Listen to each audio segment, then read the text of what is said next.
here to try and pick up Hutchinson, but that's tough, right? You're trying to make them believe it's that inside run play. Not many tight ends going to keep that guy at bay. Hutchinson up against the right tackle, Jawan Taylor.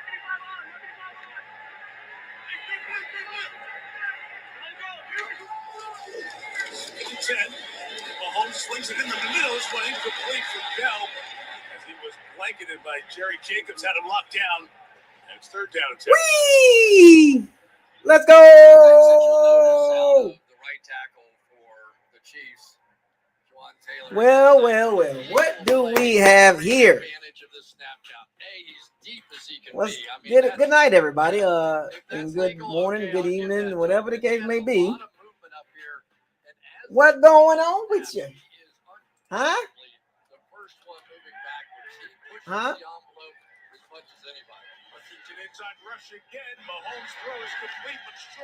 Huh? What do we got? Pressure inside once again, banging Hutchinson all around that line, having an impact on the passing game on that drop. Yeah, and you're seeing the Lions have come up with. All righty, what's going on, everybody? This is your boy Buckles Locker. Subscribe, like, comment, share on all the videos. Don't forget to hit the notification bell icon to notify you all new videos that's posted on this channel. Shouts out to all the Powers of Sea Bandits. Thank you for joining. Late night video. I figure I'd do this video now. It's pretty cool. Sometimes I'm gonna catch y'all off guard at nighttime. You know what I'm saying? Hopefully everybody enjoying the game. The Chiefs and the Lions. The Lions hanging in there, you know. The Chiefs 14-7. It's a good game. But I'm gonna talk about this game in a little bit from what I've seen. And remember, we do play the Lions. So I'm gonna get my early take on the Lions in the Bucs versus the Bucs down the road. And what we see right now with the Lions versus what we're going to see down the road, we're going to see. You know, we're going to see how this all play out. Can't wait. Looking forward to it. But we play the Lions on the 15th.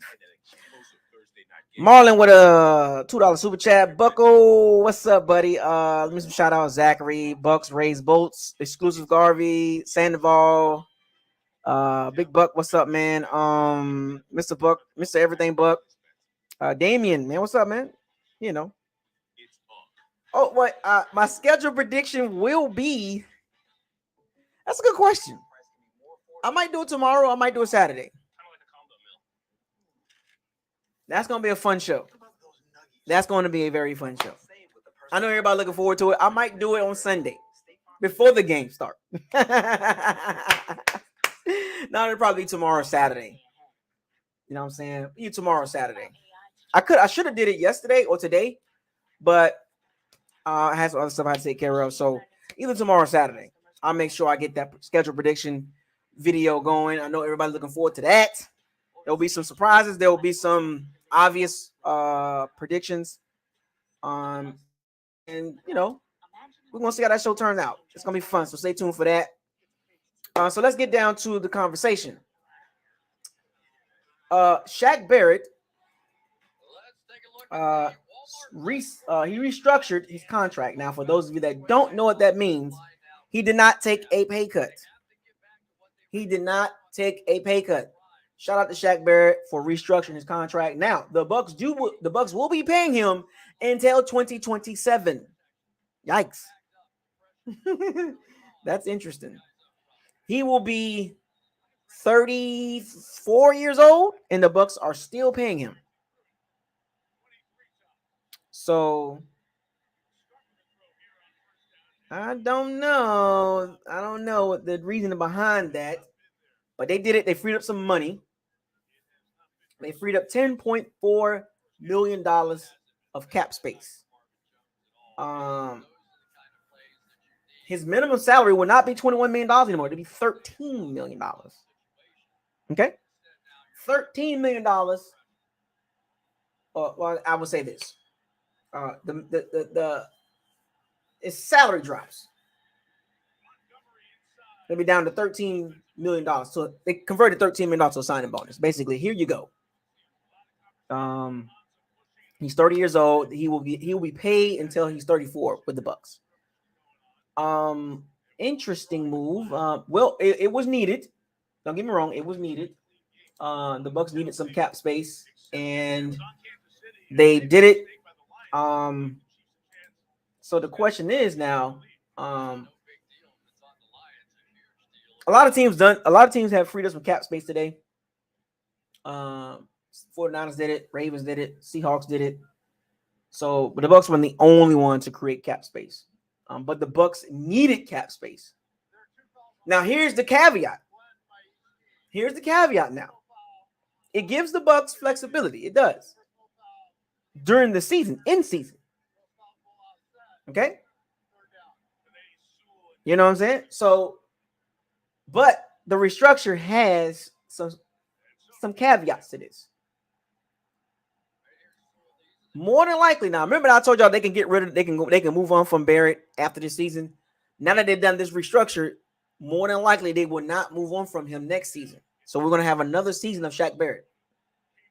That's the dangerous thing about restructuring, because you're pushing money down. You're giving him money, but you're also pushing the money down the road too. You know, that's guaranteed. He's going to get the money, but I'm just saying, they just adjusting the contract. Now, if you do cut him or trade him, he has a big cap hit. Okay. $26 million cap hit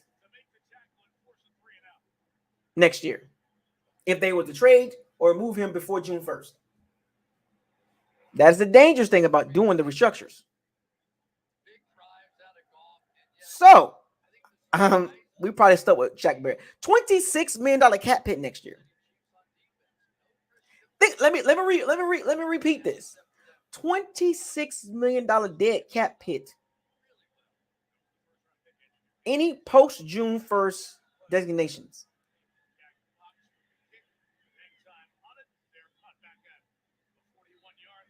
I want y'all to think about that for a second. Let that marinate. So if the Bucs was to trade Shaq Barrett, they're gonna have to eat $26 million. Any post June 1st cut, that's $26 million.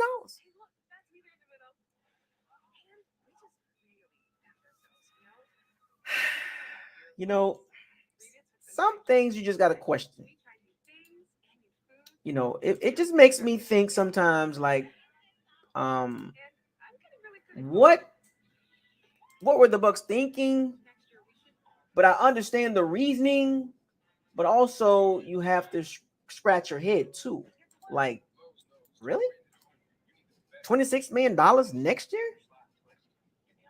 Now the Bucs have $4.6 million cap space according to overthecap.com.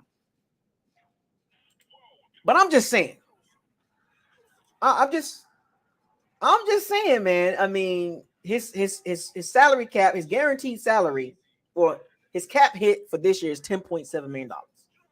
Okay. For this year is $10.7 million.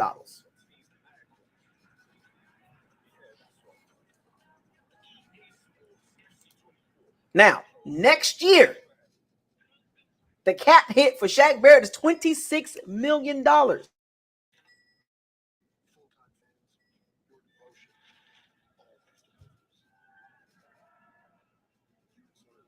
I'm going to repeat. Next year, cap hit for Shaq Barrett is $26 million for a 31-year-old pass rusher.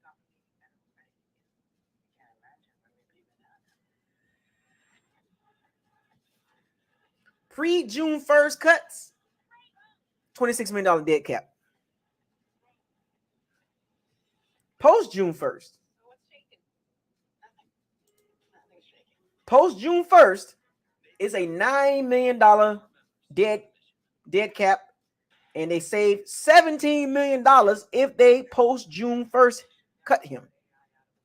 So there is an out for the Bucs next year. There is an out for the Bucs from Shaq Barrett's contract. Now, he's helped the team, but long term, do the Bucs pay $26 million next year for Shaq Barrett, a 31-year-old declining pass rusher. Still got some juice in him, but $31 million. I mean, $26 million for a 31-year-old. That's a reach. The Bucs can't get out of that contract if they wanted to. They can get out of that contract and save $17 million. But from a business perspective, that is not a good idea to pay a 31-year-old pass rusher who's on the downside of his career $26 million. You don't do that. That's not best business practices when it comes to NFL contracts. And also, he's not looked at as a highly rated pass rusher compared to the other guys. He's not even he's not a tier 1. He's not even tier 2. But he's getting more. He will be getting more next year if they keep him than a lot of those guys. There are younger guys that are better than him right now that are a lot cheaper. So the Bucs can get out of the contract if they decide, but Shaq Barrett did restructure the contract. I'm just saying. Pre-June 1st. I'm sorry, post-June 1st. They can do it. You know? So we're going to see how that turns out. Yeah, I think if Shaq doesn't have a pretty good year, I don't expect him to have a 20 sack season. That's not going to happen with him again. That's not happening. That was an anomaly. Intercepted. The Lions just tied the game. Pick 6, Brian Branch. Brian Branch with a pick 6. Rookie from Alabama. I know the Bucs were talking about getting him. I know they was talking about Brian Branch to the Bucs. But Brian Branch, I think he's going to be a solid player. I think the funny thing about it is they moved him to the slot.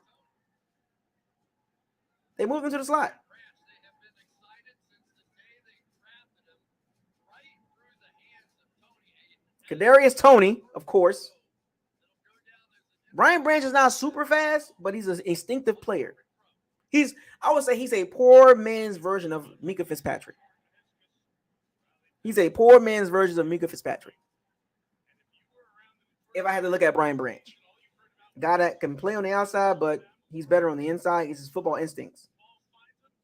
Kadarius Toney, come on, bro.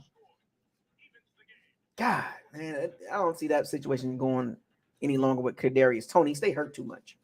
But anyway, now how does that affect Mike Evans and Devin White as well? Mike Evans and Devin White contracts. I don't know what they're going to do with that situation. It's getting down to the wire with Mike Evans, and I don't see that contract. If the contract hasn't been signed, if the contract is not signed by tomorrow, it's not going to be signed Saturday, okay?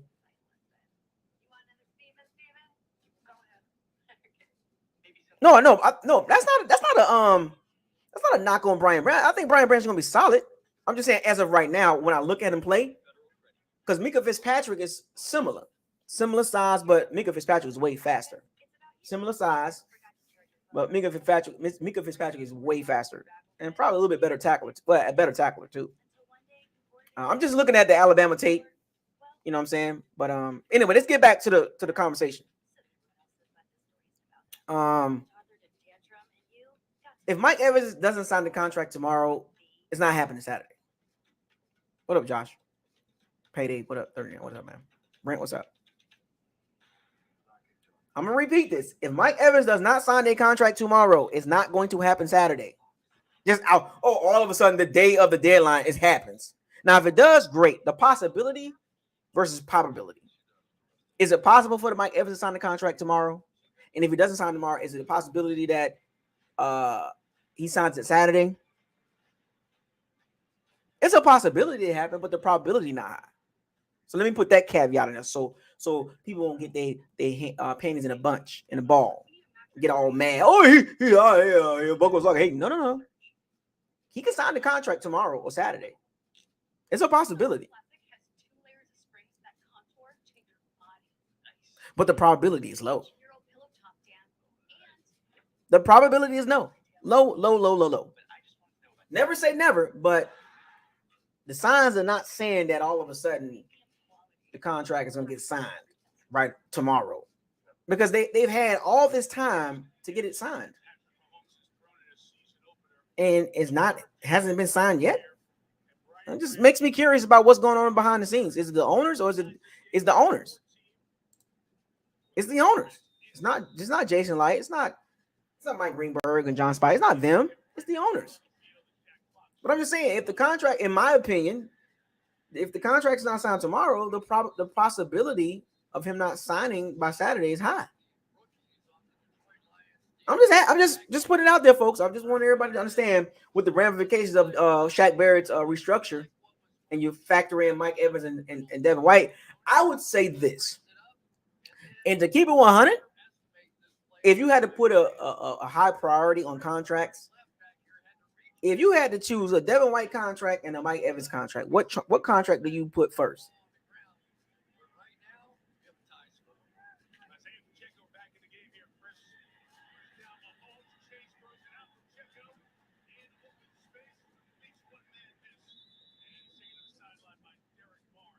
I'm just curious.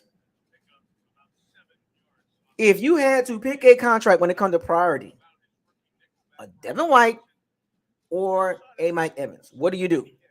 As the owners will look at it.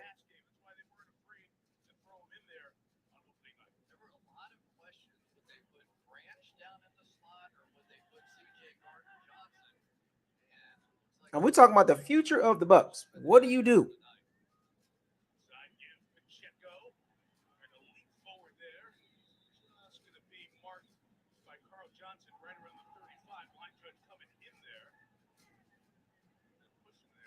What do you do? Do you put Mike Evans' contract over Devin White?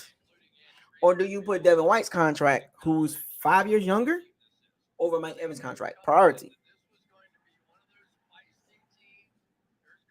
I'm just curious, folks. What do you do?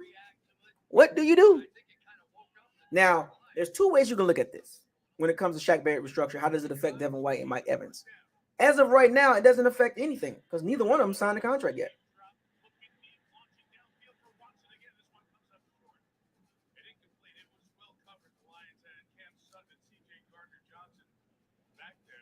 By Devin White restructuring his contract, the ramifications of Devin White and Mike Evans doesn't change. It's still in the same situation. I think they want Devin White to play the season out, and as far as Mike Evans, I think they on the seesaw with that situation. Both guys are in a seesaw situation. One needs to prove a little bit more, and the other guy, they're looking at the future.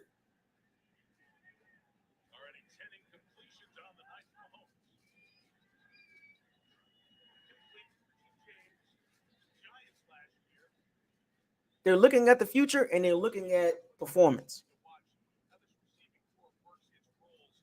Performance is Devin White. The future is Mike Evans. That's how they're looking at it. Do they invest that much money into a receiver that will be 31 next summer? I'm just curious.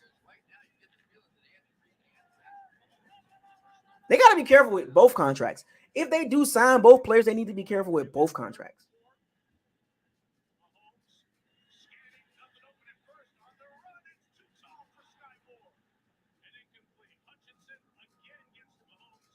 Aiden Hutchinson is in the backfield quite a bit.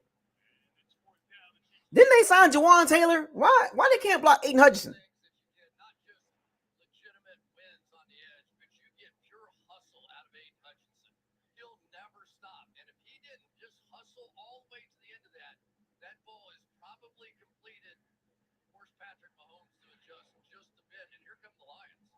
Aiden Hutchinson is just keep getting pressure. I thought they signed Jawan Taylor to do something. Jawan Taylor is not doing his job. And Donovan Smith is playing today, folks.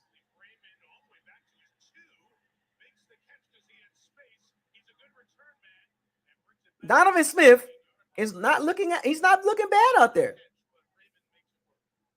He's looking okay out there.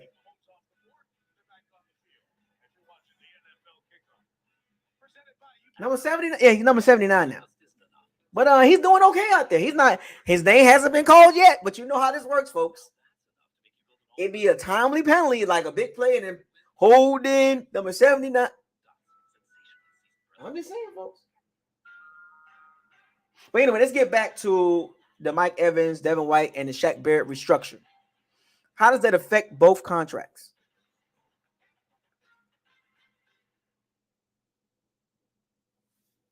Exactly, D Ford. Exactly. Shout out to D Ford. Made a good point. Let me give y'all some insight on 2024's contract.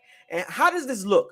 If you give Mike Evans the contract, next year you will have a Shaq Barrett cap hit at $26 million, a Chris Godwin cap hit at 27, and a Carlton Davis cap hit at 20, and a Vita Vea cap hit at 21.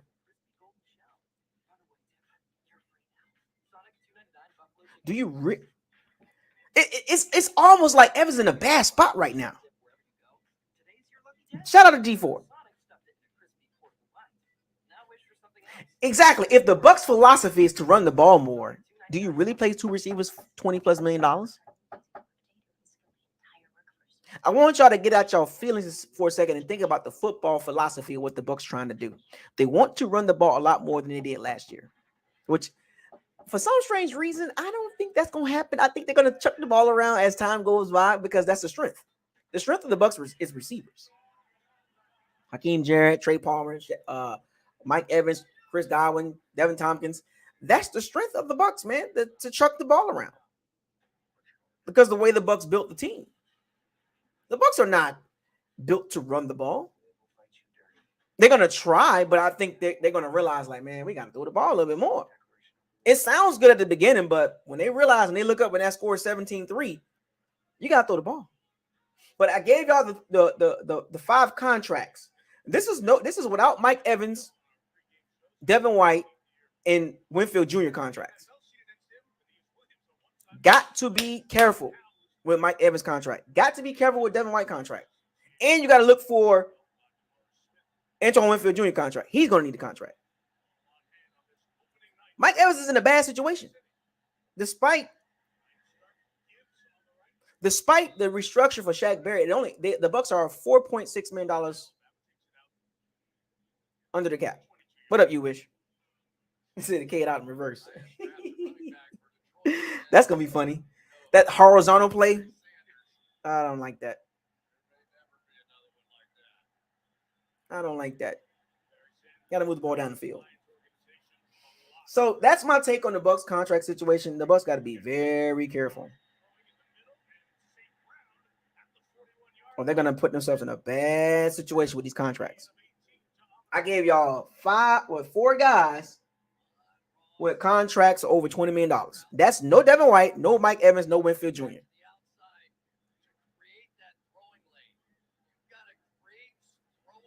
That's not even counting Tristan Wirfs. That's not even counting Tristan Wirfs.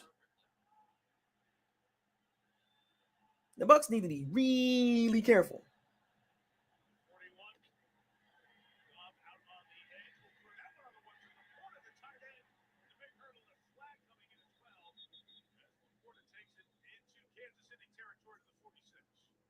What up, Tony Lee? I don't know what the Bucs gonna do, but I'm a little nervous about the contracts. It's a K reverses. Jet sweep by K Dotton. You know what's coming, folks. You know that jet sweep coming. With K Dotton. The misdirection. It's all good at the beginning of the season, but as the season moves along, that's gonna get phased out. That's not gonna be as successful as people think it's gonna be. Yeah, I understand that you wish, but my point is, I named you 4 guys with $20+ million contracts, and that's not even counting Tristan Wirfs, Winfield Jr., Devin White, or Mike Evans. So the Bucs are in a really sticky situation, and despite the money that's going to come off the books next year for the Bucs, but do you pay all those guys? Do you want the Bucs to have 7 guys making $20 million plus? How does that create flexibility for the team? This is why the Bucs are going to have to build. I told y'all this. The next 2 drafts are extremely important for the Bucs. They need to hit. They need to hit on both draft picks, on both draft classes, 2024 and 2025.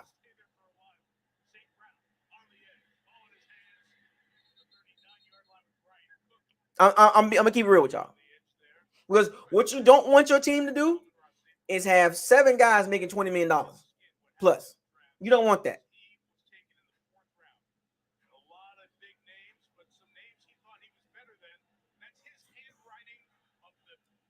I'm just gonna keep it real with y'all, folks.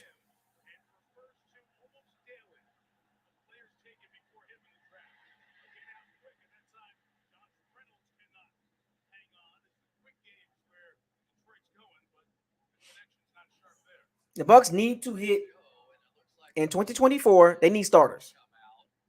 They need to hit in 2024 and 2025 because they got to get this salary cap under control. And the best way to do that is to draft well. And the 2021 and the 2022 draft class has set the Bucs back. They have set the Bucs back a couple years. This is the same scenario that happened in 2016 and 2017. The same scenario.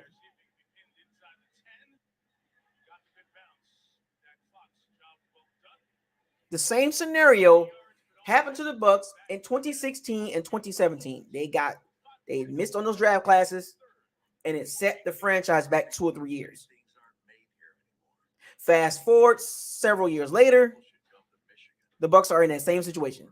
The 2021 and 2022 draft class were not really great. 2023 draft class looks very promising. Now they're playing catch up. Can you imagine if they would have got starters like high productive guys in 2021, 2022? That would have been the best scenario for the Bucs, because this wouldn't even be a situation when it comes to the salary cap, because we got young guys in their second and third year that are really good. So we're not tripping about our salary cap situation. So if you want to move on and you want a big contract, we got guys in place already. This is why the draft is very important. Because if you draft well in certain positions, you avoid playing players like Shaq Barrett in their 30s, $25+ million. Or Mike Evans wanting $25+ million. You avoid stuff like that if you draft well. Now, the Bucs receiving wise, I think they did a great job. But in some other areas, they didn't do a great job. Now they're playing catch up. And it starts with the 2023 draft class. Everybody's crying about Mike Evans' contract, and he should get paid, and Bucs need to sign him. The Bucs are not looking at it like that. But anyway, that's my take on Shaq Barrett's restructures. His restructure freeing up $10.4 million. So let's get down to the Bucs and Vikings preview. So here's my take, and I'm gonna spend a little time on this as I finish the video. Preview. I'm going to pick a winner, which goes into the schedule prediction. Oh, actually, you know what? I could just wait till tomorrow to predict this game. So I'm gonna talk about it. What up, Johnny? Matter of fact, that's what I'm gonna do. I'm gonna talk about the game. I might do a prediction at the end of the video, but I might just talk about the game in the preview and then do my prediction pick tomorrow along with the rest of the schedule. So the Bucs will be at Minnesota. I wanted to go to that game, but unfortunately, there's some other things that has come up as a priority. But I'm still going to go to a couple games this season. I really wanted to go visit Minnesota Stadium. It's beautiful. I've been in Minnesota a couple times.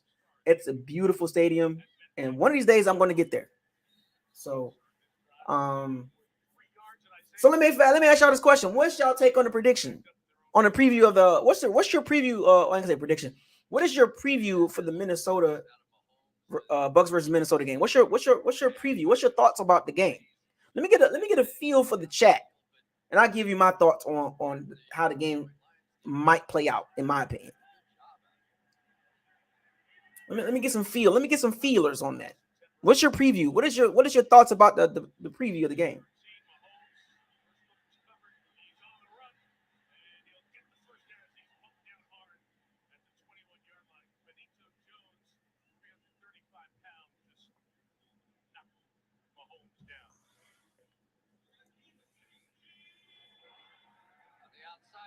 this has been the matchup all night long, and you'll see Juwan Taylor. He is going to be gone before anybody else on that offensive line is. That deep set that he has. What y'all think? Give me some feelers on the game. I'm not saying prediction wise. I'm just talking about what you think is going to happen during the game. What's your feel?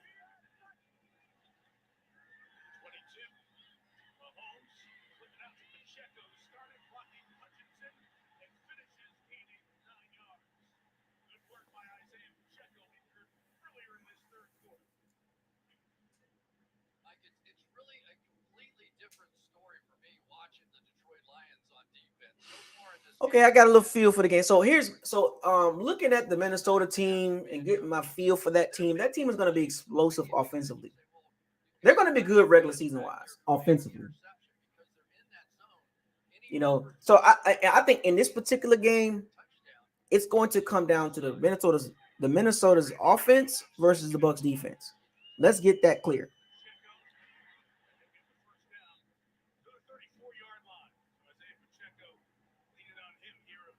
Let's make that clear. It's going to be Minnesota's offense versus Bucs defense, and that will be a similar tune throughout the season. But I think the biggest matchup is the Bucs defense versus the Minnesota offense. Look, let's keep it real. Minnesota offense is going to be explosive, whether you like it or not. They're going to be explosive. They got a lot of weapons.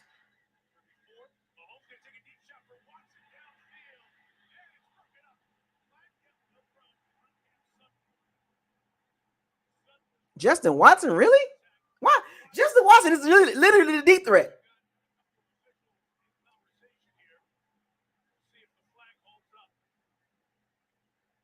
Justin Watson is the deep threat for Mahomes.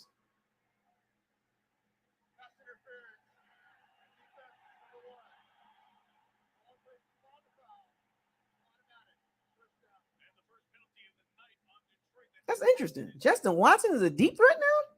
Well, with the Bucs, he didn't do anything.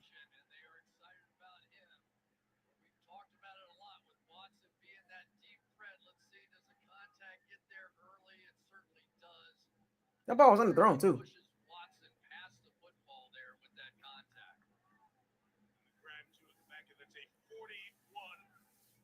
I don't understand this. Like, Justin Watson didn't do any of this when he was with the Bucs. Didn't do anything.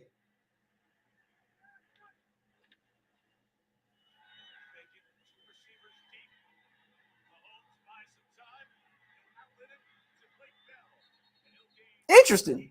Anyway, let's get back to the Bucs and Vikings. So let's break down the Vikings offense, right? They got some pretty good pieces on that offense, right? I'm gonna start in their trenches. In particular, their center and their right tackle and their left tackle. Pretty good.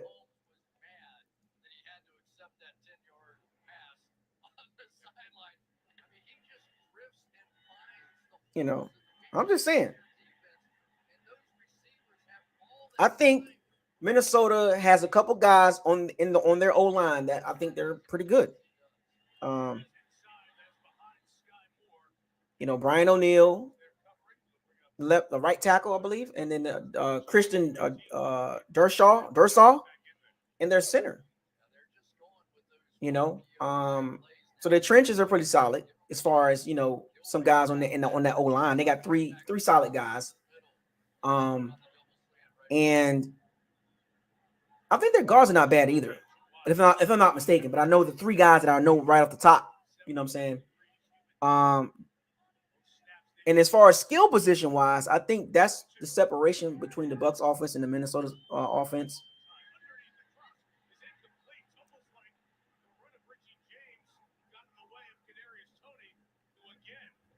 So skill wise, of course, they got Justin Jefferson, Jettas, Mr. Gritty, the triple clown guy. He's looking for 2,000 yards. Kadarius Toney has not looked good this game.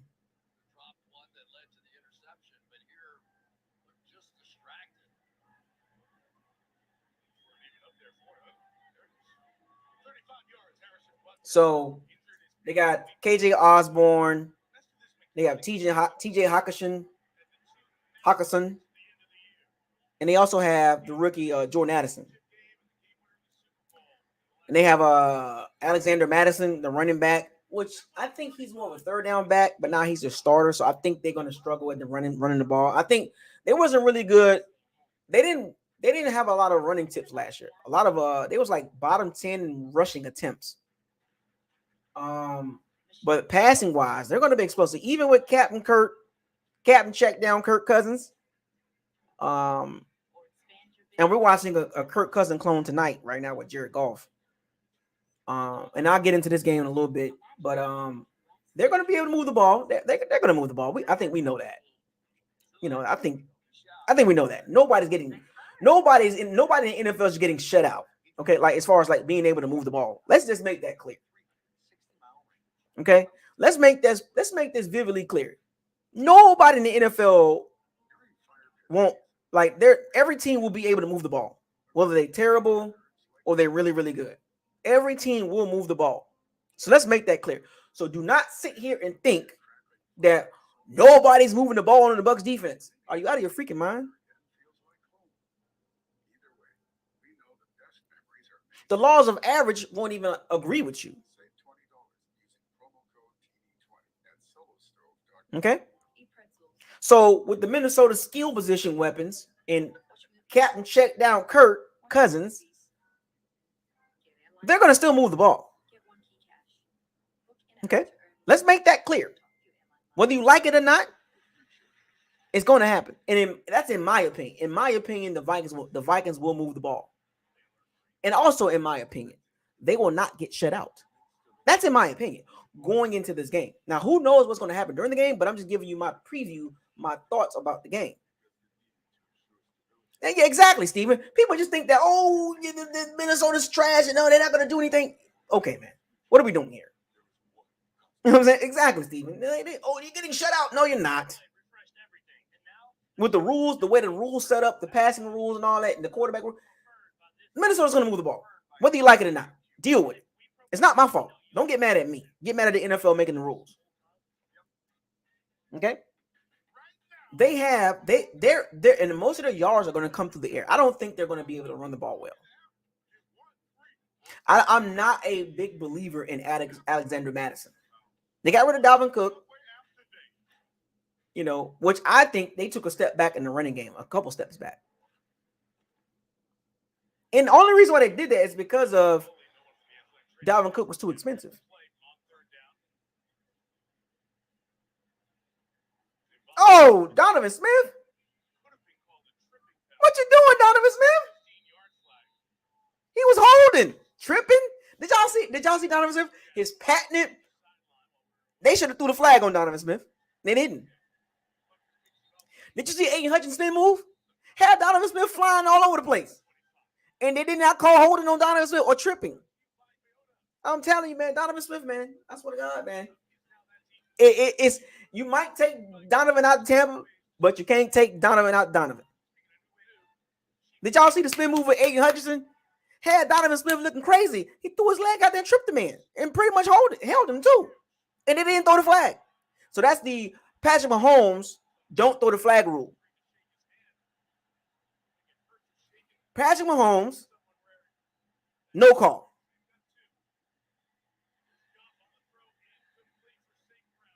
Why didn't they throw the flag on Donovan Smith on that tripping holding call? Is it because of Patrick Mahomes? I don't know. But anyway, let's get back to it. Now, on the flip side, Bucs defense, it's going to be interesting. Can our pass rush get there? The biggest concern for the Bucs for me is the pass rush. It will always be pass rush until I'm proven wrong.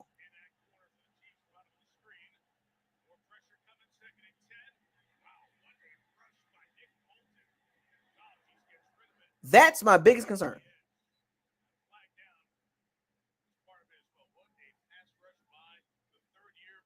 Okay.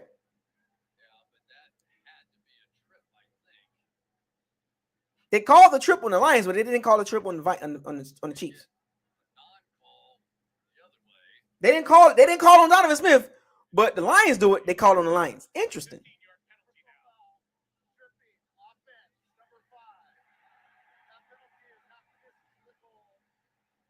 They called tripping on David Montgomery, but they did not call it on Donovan Smith when he did it.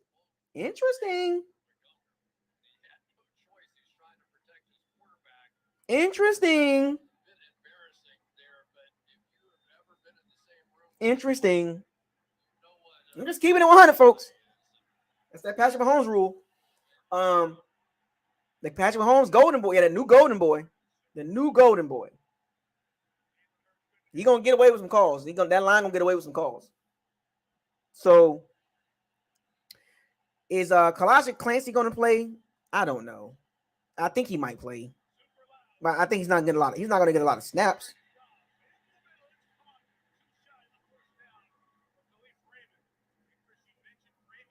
It's not gonna be a lot of snaps.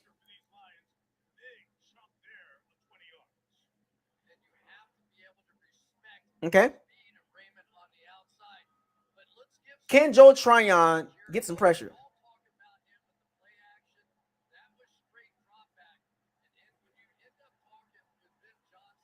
I'm just saying.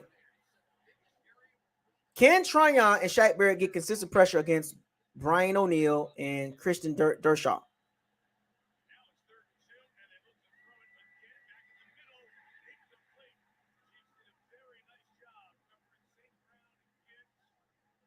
Jared Goff has a low ceiling.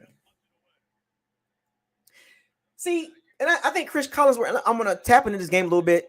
Chris Collinsworth point this out. Jared Goff has played pretty decent, but that's it. That's it with Jared Goff. Those quarterbacks like that have a low ceiling, man. Like, I'm going to get to this. I want to talk about this game in a little bit. But can we get some interior pressure?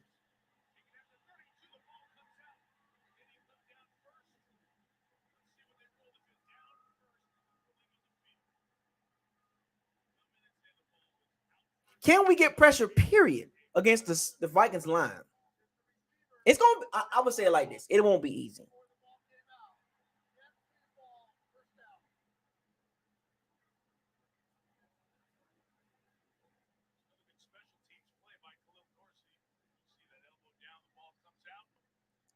It will be a struggle sometimes during the game.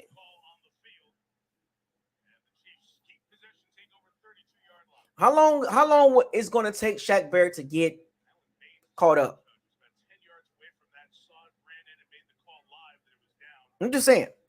Because if the Bucs don't get pressure on Captain check down Kirk Cousins, it's going to be a long night. Can Logan Hall do something? Okay. We're not deep. We're not super deep on the D line. Can Yaya get some pressure? I think Yaya gonna get some snaps. Logan Hall got to do something. He got no choice. And the reason why I'm starting in the trenches is because that's where most of the games are won and lost at. And the Bucs have question marks in the trenches. Question marks with the rookie. Question marks with Logan Hall. Question marks with Joe Tryon. And I'm not saying these guys are gonna, they got to show something. Those three young guys got to show something. You can't put the pressure on Shaq Barrett.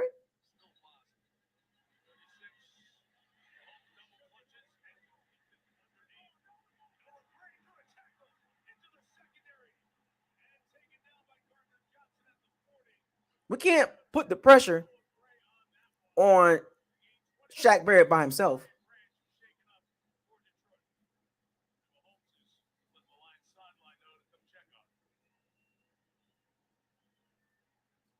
Because if you got to think about this, if our young guys don't produce, we're going to be in trouble.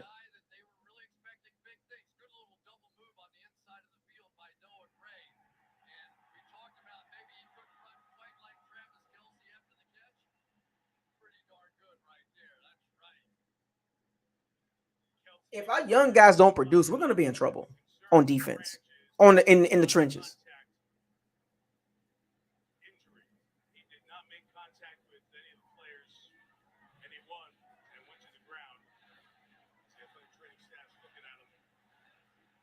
I just named out 3 guys on the trenches. Actually, 4 guys.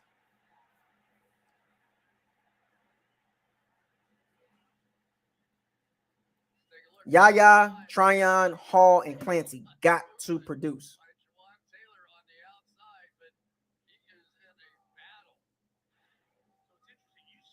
got to produce. And if they don't produce, we're going to be in trouble rushing the passer. Because we can't rely on Shaq Barrett, William Golson, Vita, Anthony Nelson.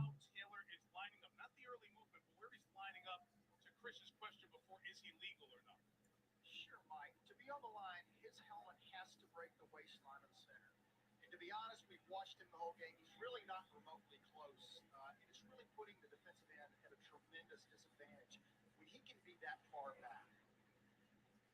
Again, it's centers, belt line, and does his helmet go there? Cross. And then it's that early jump he gets. And the Chiefs do that. They played against him in Jacksonville in the divisional playoff in the stadium last year. I'm just saying. But I give him credit for that, for the ability to time out the snap. Who's going to start on the D-line? I mean, Vita. Well, I'm gonna see. You got Shaq Barrett, Tryon on the outside. Vita, Logan Hall. If Clancy can start, he's out there.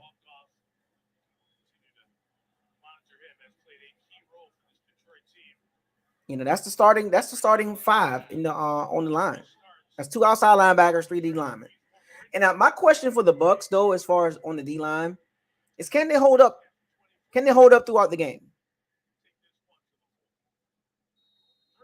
Can they hold up?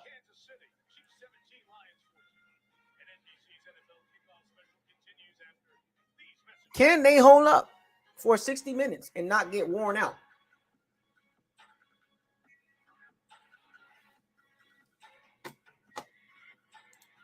Because if you look at the Bucs injury report, I'll talk about it right now. The injury report for the Bucs. His game status is unspecified. He had limited practice Thursday. Anthony Nelson, limited practice. Hamstring. Kalijah Clancy, calf, limited practice on Thursday. Okay. Keyshawn Vaughn, full practice today. He practiced fully today. He was unexcused Wednesday. I think they're going to cut him eventually. Winfield Jr., full practice yesterday and today. Cody Mulch, back injury, did not practice Thursday. So Friday, we're going to see what the deal is. Minnesota's pretty much healthy. Troy Dye, but he was at full practice yesterday and today. But let's get back to the trenches. I want to spend a lot of time with the trenches. I want y'all to put whether we win or lose this game, I want y'all to pay attention to the trenches very closely. Because this is going to give us an idea of the ceiling for our defense. What did I tell you about the defense? If we get sacks with just the front guys, no blitzing, we're going to be a top 5 defense. Hands down. If we don't get sacks with our front, without blitzing, we're going to be a top 10 defense, which means we'll be 6 to 10. I don't think we'll be a top 5 if we got a blitz. If we got the blitz heavily, like 65 to 70% of the time, we're not going to be top 5. We're going to be top 10 between 6 and 10. More likely between like 7 and 10. But if they could just rush the passer without blitzing, we're going to be a top 5 defense. That's hands down. That's just Todd Bowles' nature. Okay? That's just what it is. That's how I look at the Bucs defense. If we got the blitz, we're going to give up big plays. We're going to give up key third downs, and it's going to be back-breaking third downs that we give up. If we don't blitz, we're going to be a top 5 defense. No question about it. Do y'all agree with that?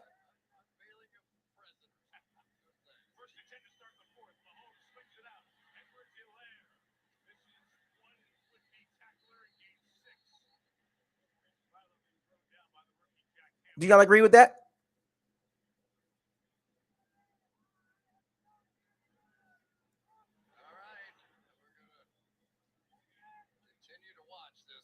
Oh, he's false starting. A tad early, and then a little shot from Marquez Valdez-Scantling. But hey, as a player that's not getting called, you're going to keep doing it. You're going to keep pushing.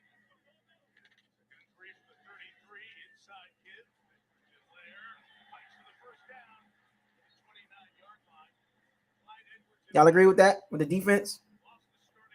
There will be times during the game that the defense struggle.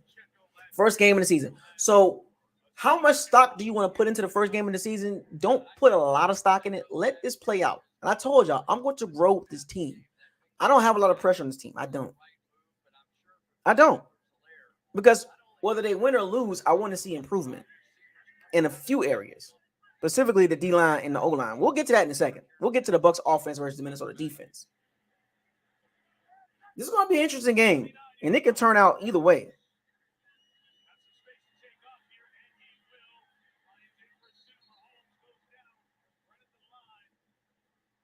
Very curious.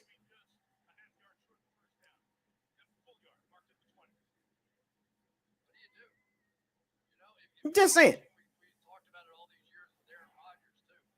If you're rushing forward, there's going to be two gaps in your defense. Well, look, that's on them. You wish. And next time without the H, no H on Isaiah, just without the H.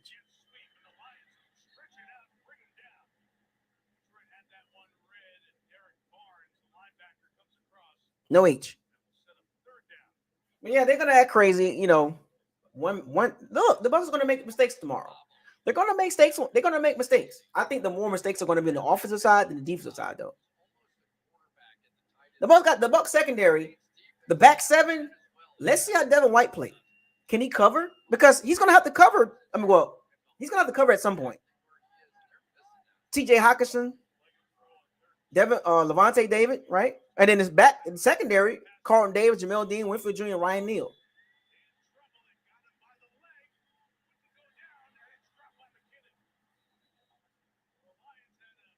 The Lions defense is a lot better.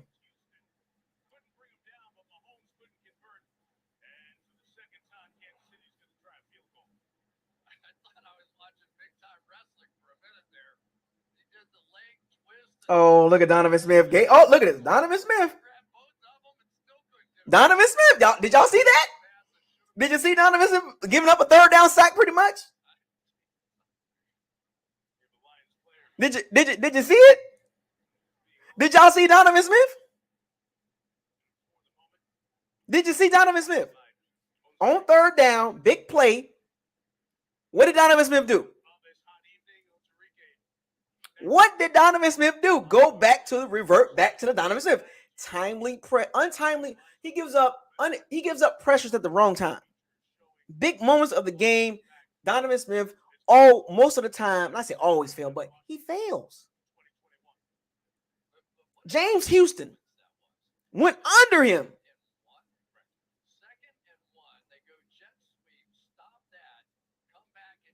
Donovan Smith right on cue.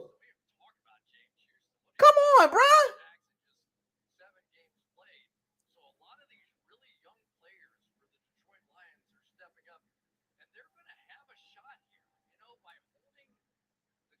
Anyway, now let's get.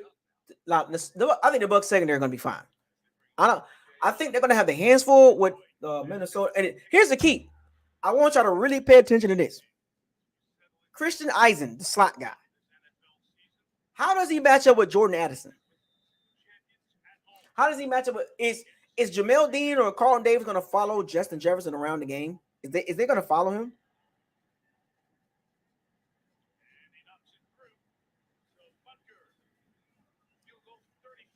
Are they going to follow whoever decides to guard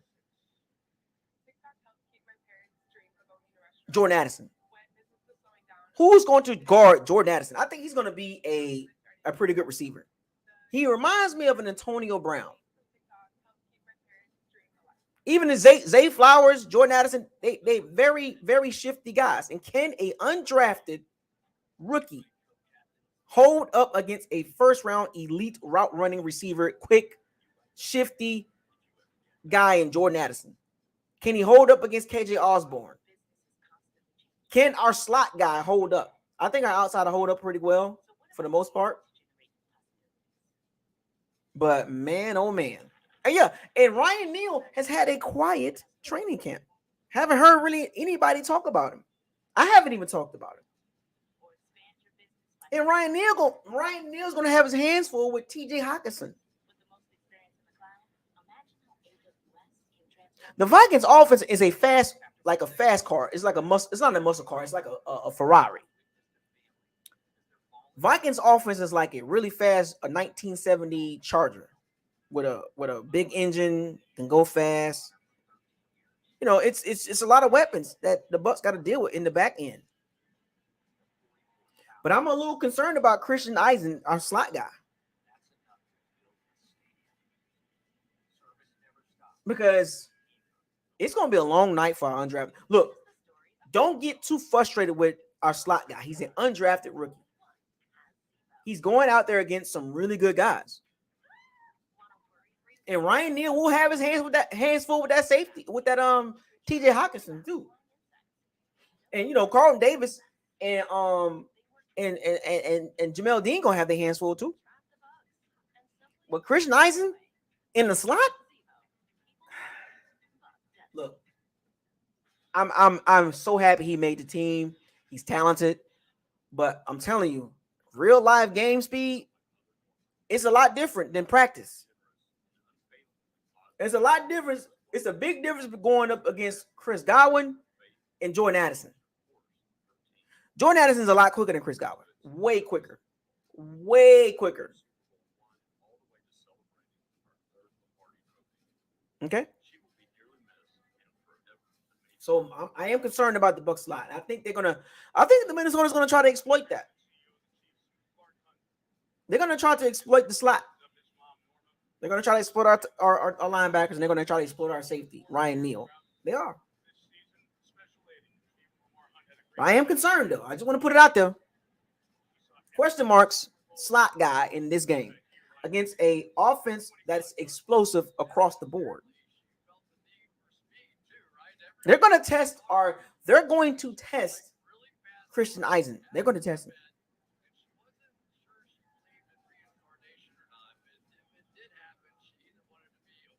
I think our outside guys are going to hold up pretty nice, but my concern is the slot because is Carlton Davis going to follow Justin Jefferson around?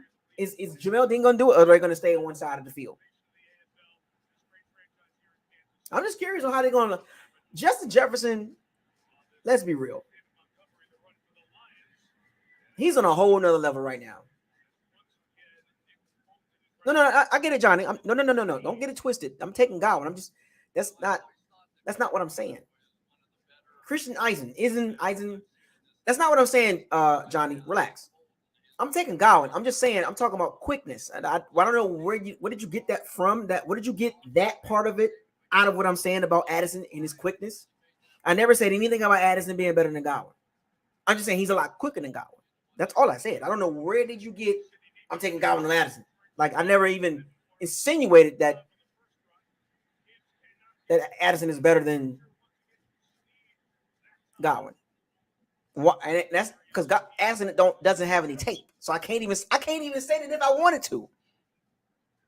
I can't even say Addison is better than Godwin because there's no tape. There's nothing there. As a matter of fact, Jordan Addison is a tier 6 receiver right now until otherwise. Any rookie right now is not top tier in my book. Any rookie right now is not a top tier guy. I don't care what the media says. Until proven otherwise, no rookie is top tier.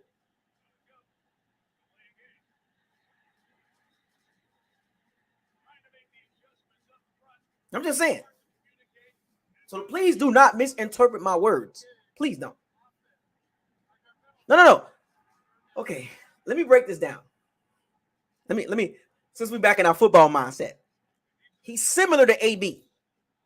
Just look at the size. That's all I'm saying. I'm not saying he's going to be like AB. I'm just saying, if you look at AB, 5'9", 5'10-ish, 175, 180-ish, quick route running, that's all I'm saying. I'm not saying he's going to be AB. I'm just saying, if I had to compare him to a guy that I've watched play, him, Zay Flowers, Jordan Addison, they have that AB mold.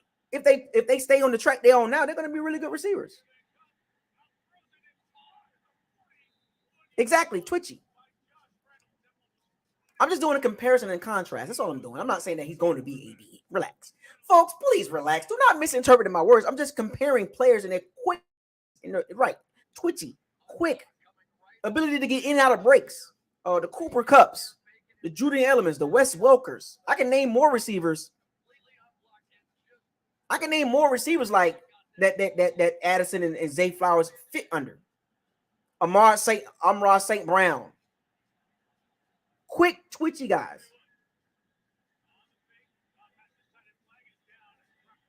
That's all I'm saying. Exactly, Jade. I hope they not this dog. I hope they not. Because they taking my words and they're just going way. they're going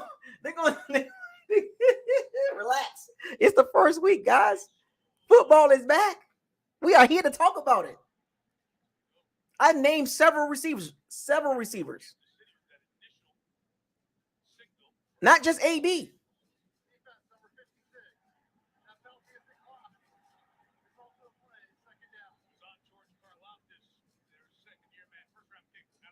I'm just saying. I like Watts. Watts is pretty good. But so let's get to the Bucs offense versus Minnesota's defense. I'm slow playing. I'm slow cooking, y'all.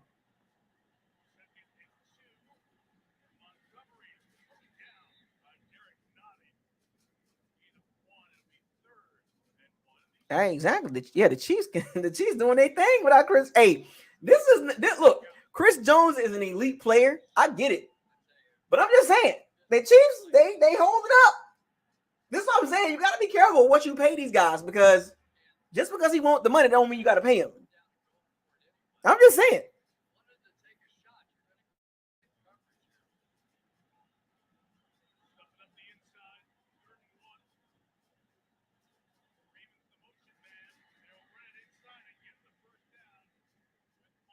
I'm just saying.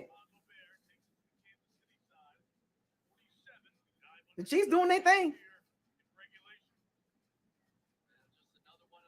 Utah got a good defense. Matter of fact, Utah had a couple guys that's going to the NFL in the secondary. It's all about competition too. Clark Phillips III, pretty good. He's in the NFL, and they got a couple other guys that's going to be in the NFL too in that secondary. So don't sleep on Utah secondary. Pretty good. But I'm just saying, let's get back to the Bucs offense versus Minnesota defense. It comes down to, once again, you know what though? It's funny. It's funny how the tide turns, right?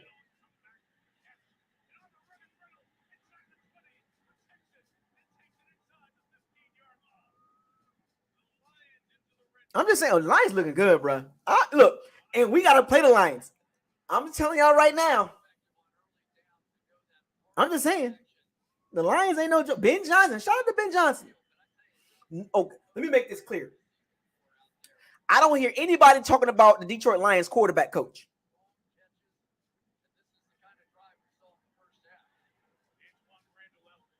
Is anybody talking about the Lions quarterback coach?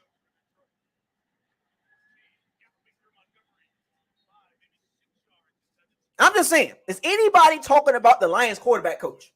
Trying to pump him up. The reason why Jared Goff is good because it's the quarterback coach. Is anybody talking about the Lions quarterback coach? The Lions are so versatile. They can run and throw the ball consistently and be pretty successful. I want the Bucs to look like this. But the difference is between the Lions and the Bucs is the trenches.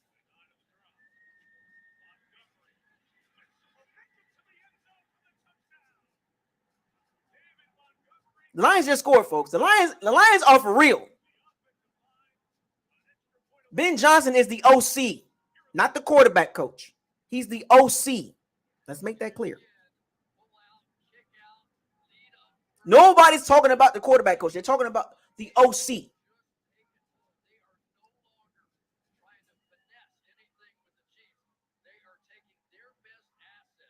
The Lions are really good in the trenches. This is what happens when you draft the trenches well. Who is talking about the Lions quarterback coach? And the reason why I'm making this point, transitioning to the Bucs offense, Seattle Seahawks former quarterback coach, you guys are just going crazy. Nobody talked about him last year. I didn't see any Bucs channel. I didn't see any Bucs fan talk about the quarterback coach from Seattle last year, who's now our OC. What did I tell y'all about doing it? What did I tell y'all how this works? The Lions is a prime example of how you win. You build the trenches. Something that the Bucs did not do a great job in doing. So don't give me this crap about the Bucs offense is going to be super ridiculous. Only time will tell. But right now, going into this game, hell no. Now, during the game, it could be a lot different. But going into the game, you can't convince me this offense is going to be ridiculously good.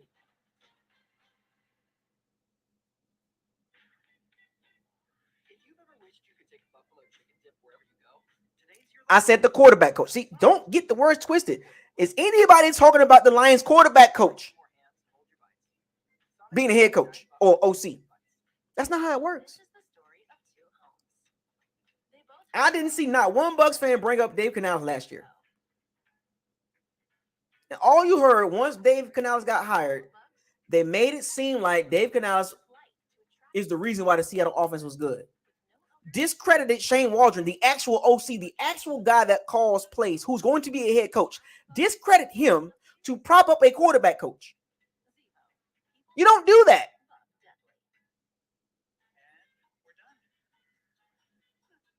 You want the Bucs offense to look like the Lions offense. Can beat you both ways. Going into this game, I got questions. Minnesota trenches defensively and the Bucs trenches offensively. That's a concern. Danielle Hunter, 2 words. Danielle Hunter. Can Luke Gedeke hold up? Can Tristan Wirfs get his bearings right playing left tackle for throughout the game? Going against Marcus Davenport. Did y'all not just watch the Lions trenches?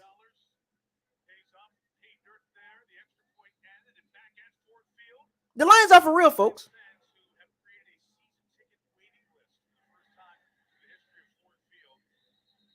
The Lions got a season ticket waiting list.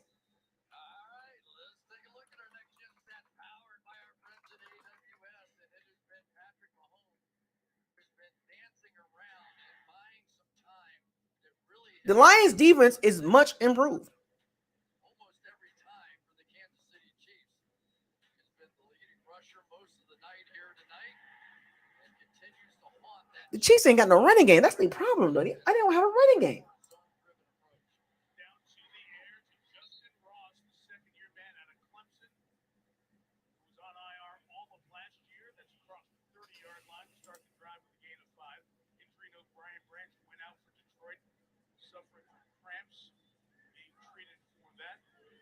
Second down coming up. Branch coming back in. Okay. Can Luke Gedeke hold up? Can Cody Mulch, who's got a back injury, hold up? Can that right side of the O-line? Can Robert Hainsley hold up?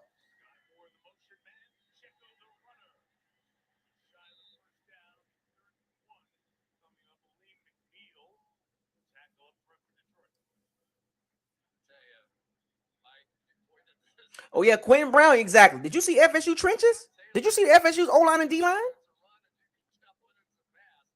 Did you see FSU's O-line and D-line? Shout out to Florida State. Even though I don't rock with them like that. I'm a Gator fan. But I got to give credit where it's due. Did you see the Florida State O-line and D-line? Pretty good, huh?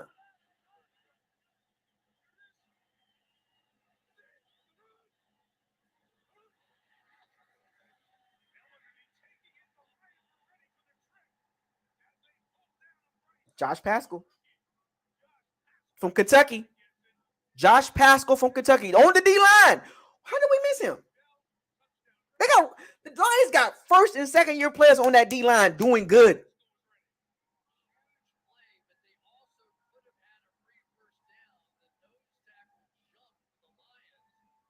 Josh Pascal, the D lineman from Kentucky, rookie.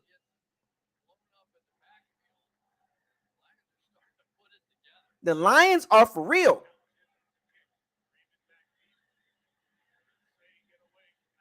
Yeah, it's funny. You wish. Here's the funny thing. Who's calling plays? Is it Andy Reid or Matt Nagy? Huh? Because for whatever reason, I know the reason, but when it was the enemy, it was a big deal. But not one. I haven't heard anybody say anything about Matt Nagy. Now I might have missed it, but has anybody spoke about Matt Nagy, the Chiefs OC? I'm just saying because it was a big deal when it's Eric Bieniemy, but now it's Matt Nagy. It's all quiet. Why is that? Can anybody explain that part? Why is it crickets when the OC is Matt Nagy?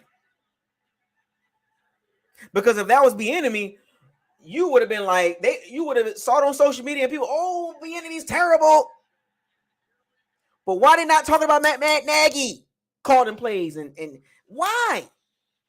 Because it was Bieniemy don't call plays, even though Andy Reid literally told y'all Bieniemy calls the plays. They didn't care what Andy Reid said. I know why. They did not care what Andy Reid told them. Andy Reid specifically said, I said it specifically like a P, but you know what I'm saying. Eric Bieniemy calls plays. They didn't care. He doesn't call plays. Here we are, no Eric Bieniemy, not one word about Matt Nagy. Not one word about Matt Nagy. Why? Anyway, let's get back to the Bucs O-line and the Chiefs and the Vikings D-line. Daniil Hunter, Marcus Davenport, Andre Carter II, the rookie from Army, who I talked about. DJ Wanham, Pat Jones II. Okay?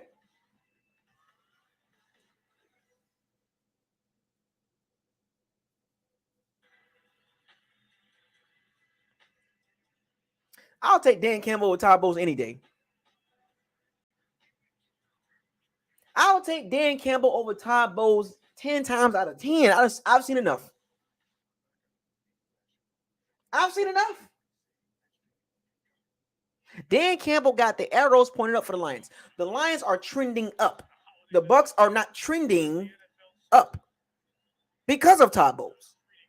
If you give Dan Campbell this roster, I'll have a better outlook. I'll have more faith in the team. Give me Dan Campbell over Todd Bowles 10 times out of 10. Because he got guts. He got cojones. Dan Campbell built that team. And the GM, Brad Holmes. That's how you draft, folks. If you want a blueprint on how to build a team, watch the Lions over the last couple of years. What did they do? Trenches. On both sides of the ball.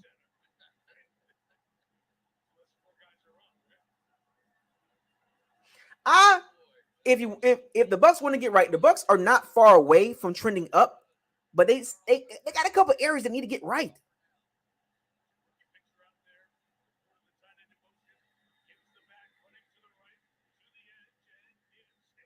Look at this. They can run the ball. They can run the ball. Give me Dan Campbell over Todd Bowles 10 times out of 10.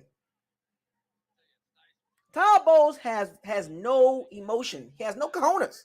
We saw it last year.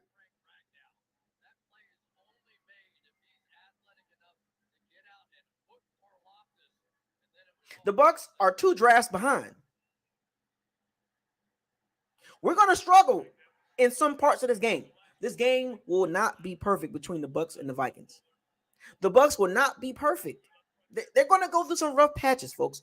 Be patient with the team.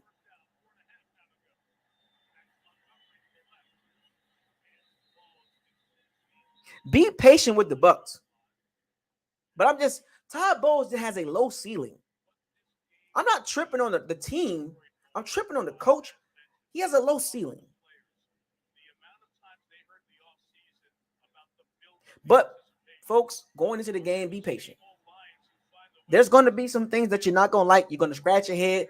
It's part of the growing process. The Bucs are not, they are far from a perfect team.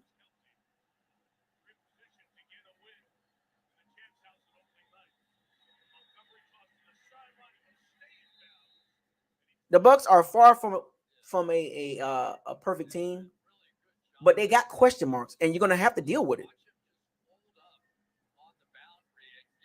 You're going to have to deal with the ups and downs of the Bucs in this game. You got no choice. Exactly, coaching does matter. Quarterback does matter too. But my concern for the Bucs is the O-line on offense. Can they run block consistently?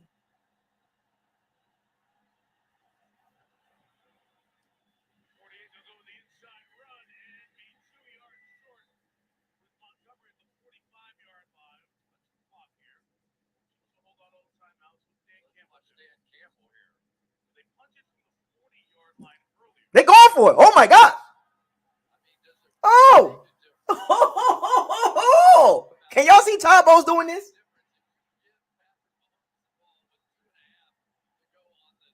Can y'all see Todd Bowles going for this in a situation like this?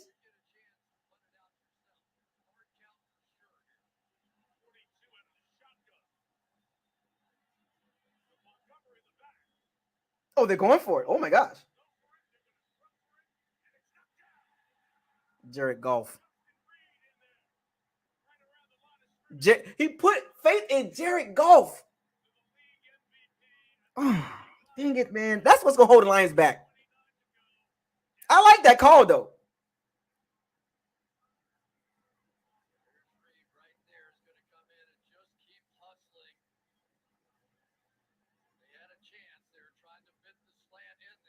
Jared, put faith. That's what's going to hold the Detroit Lions back. That's what's going to hold Detroit back. Jared Goff.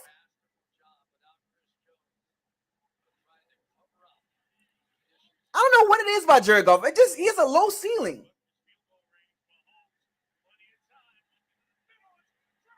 Oh, Tony is terrible.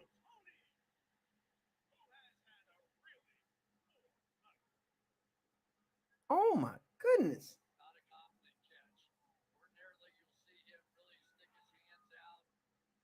Tony got. Oh, he needs to go see a psychiatrist. The ball was behind him.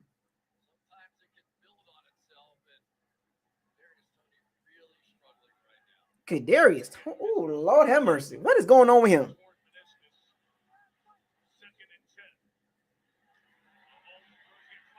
Oh, right on cue. Donovan Smith, I told you. Look at the team. Chiefs fans, good luck. Good freaking luck. What? Chiefs fans, we went through this with Winston and Tom Brady. That's Donovan Smith for you. Weird time frames. He does this. Oh my goodness, he's so bad. He does this all the freaking time.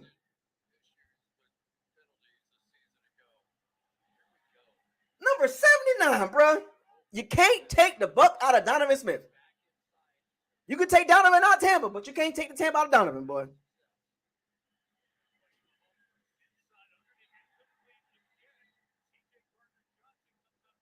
See, here's the Chiefs problem. When you can't run the ball and you're doing this, you're hurting the. This is a problem with the Chiefs. If Mahomes don't play out of his freaking mind, the Chiefs are, man, they're in trouble. Big moments. Donovan Smith does this time and time again, bro. He always do this. It never fails with Donovan Smith. Never fails.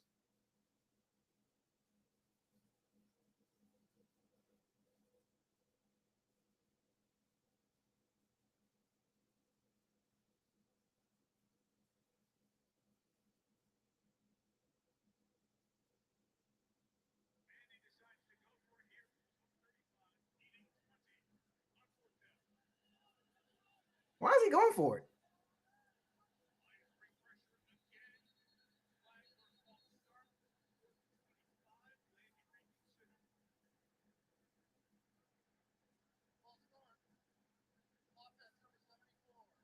Oh my goodness.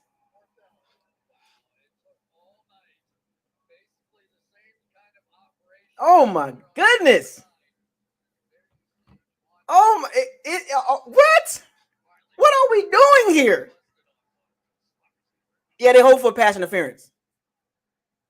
Mahomes is gonna chuck it up, hope for a pass interference call.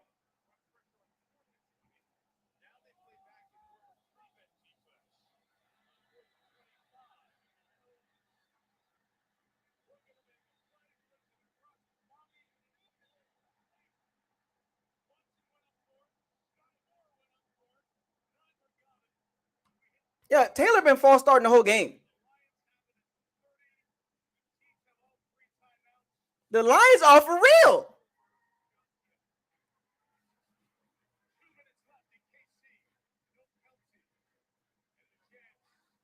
Interesting.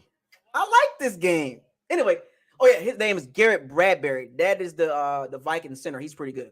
Let's get back to the Bucs offense versus the Vikings defense. Vikings got Jonathan Bullard, Dean Lowry, Harrison Phillips, Jacqueline Roy. They're Tonga from BYU. They got some big guys. They run a 3-4. The defensive coordinator is Brian Flores. And if those of you that don't know who is Brian Flores, he's actually a pretty good defensive coordinator. He's like a Todd Bowles, right? Head coach wise, but defensive coordinator, oh, he's a hell of a defensive coordinator. Now, that Minnesota defense will be much improved just because they have Brian Flores. He's going to cause Baker Mayfield a lot of problems.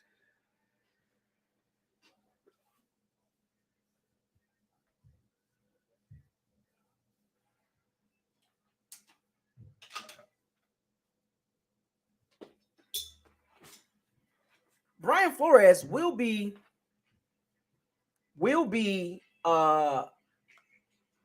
Minnesota will be much improved defensively just because of Flores. But Minnesota defense still got question marks. The only really good pass rusher they have is Danielle Hunter. Not a firm believer of not a firm believer of Marcus Davenport. Not a firm believer of Marcus Davenport. I'm not seeing Davenport being a factor. I think Tristan Wirfs will have a pretty good game against him. But my concern is the right side. I think they're going to chip on passing downs. They're going to chip Danielle Hunter because he can wreck a game. Let's be real.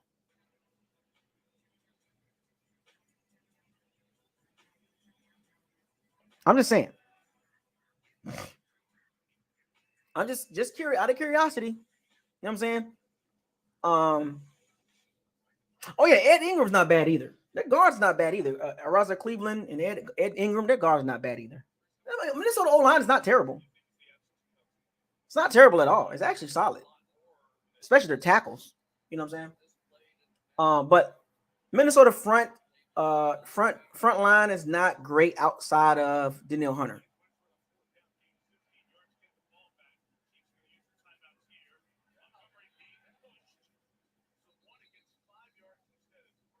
You know, Minnesota linebackers, Troy Dye, Jordan Hicks, not a bad player. Linebackers not great. Minnesota defense is not really good. They're not. No, Patrick Peterson is not. He's not there. I think he's with Pittsburgh now. Kadarius Toney, yikes.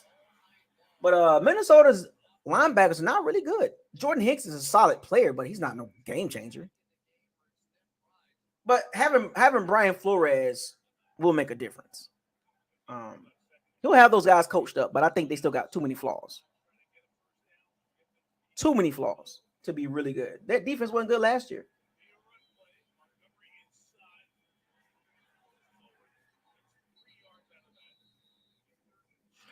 She's still going to get the ball back. Now, if the Lions get the first down, the game over with. Dan Campbell went for it. I like Dan Campbell. I like Dan Campbell. Minnesota secondary. Josh Metellus, pretty good player. Harrison Smith, we know he's good.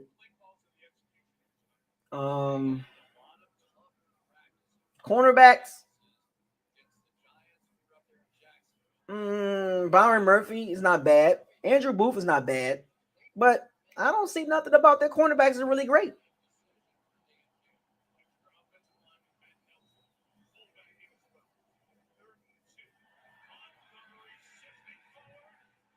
First down, game over. Good job. Good job, Detroit Lions. Great job by Dan Campbell. Great job by Dan Campbell. The Lions are ready, folks. On the road? And how did they win the game? In the trenches. This is how you want the Bucs to look. No Jahmyr Gibbs. No, they didn't have the first round pick running the ball. It was David Montgomery. Sometimes it's not about being the first round pick. It's about being the best fit in the situation. The Lions did not win the game because of Jared Goff. They won the game because of their head coach. Jared Goff was part of the reason why they won the game, but he's not the reason. The Lions know how to run the ball. To win this game, they had to run the ball. And that's exactly what they did. Ben Johnson realized chucking the ball around with Jared Goff was not going to work.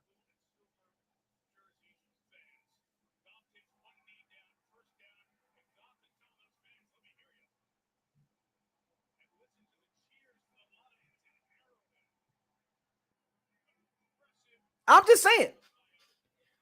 The way the Lions ran the ball, they were physical. At the first quarter, they were chucking the ball around with Jared Goff. Amon St. Brown and all that. That was all cute. Once the Chiefs figured out what they were doing, Jared Goff didn't do really much of anything outside of the first quarter.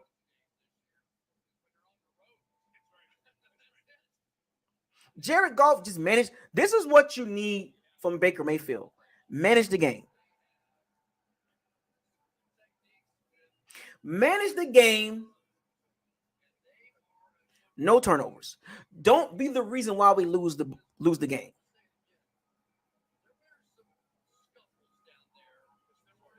The Lions are for real. On the road in Arrowhead, one of the hardest places to win at in the entire NFL. They did it with Jared Goff having a meh game. Shout out to the Lions defense. Shout out to the Lions trenches on both sides of the ball. Congratulations on that big win. I don't want to hear this. Or they didn't have Chris Jones and they didn't have Travis Kelce. Don't care.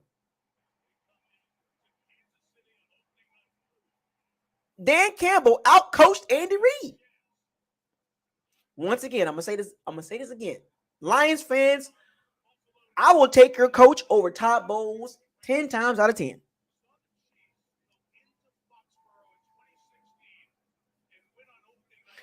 Oh yeah, Donovan Smith right on cue. Chiefs fans, you'll be okay. Chiefs fans, you'll be okay. Expect more of that from Donovan Smith.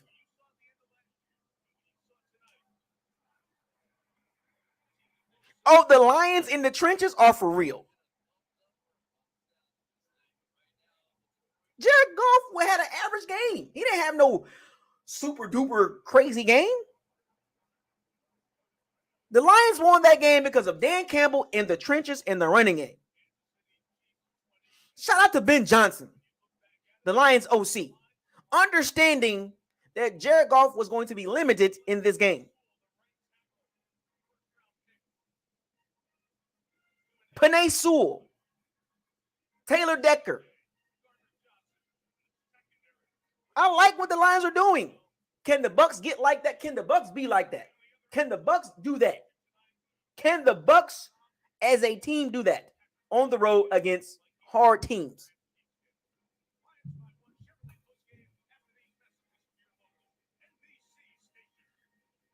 Dan Campbell is a prime example of Nobody, let's be real. I didn't even expect this from Dan Campbell going to the Lions. I didn't expect this from Dan Campbell. I thought it was gonna be like, Lions defense wasn't good last year. They was terrible. They won like 8 out of the last 10 games. It was like, oh, that was a flash in the pan. The Lions are for real. He went for it 2 times in crucial situations. He got one, he didn't get the other. But the fact that he went for it to let his team know, I believe in you. I want to see Todd Bowles do that. I want to see Todd Bowles with some cojones. Do not be afraid to go win the game on Sunday. You have the final say-so on what goes on with this team on the field. On the field, he is the CEO. If the Bucs are in a situation like that come Sunday, I don't want to see Todd Bowles fold like a lawn chair.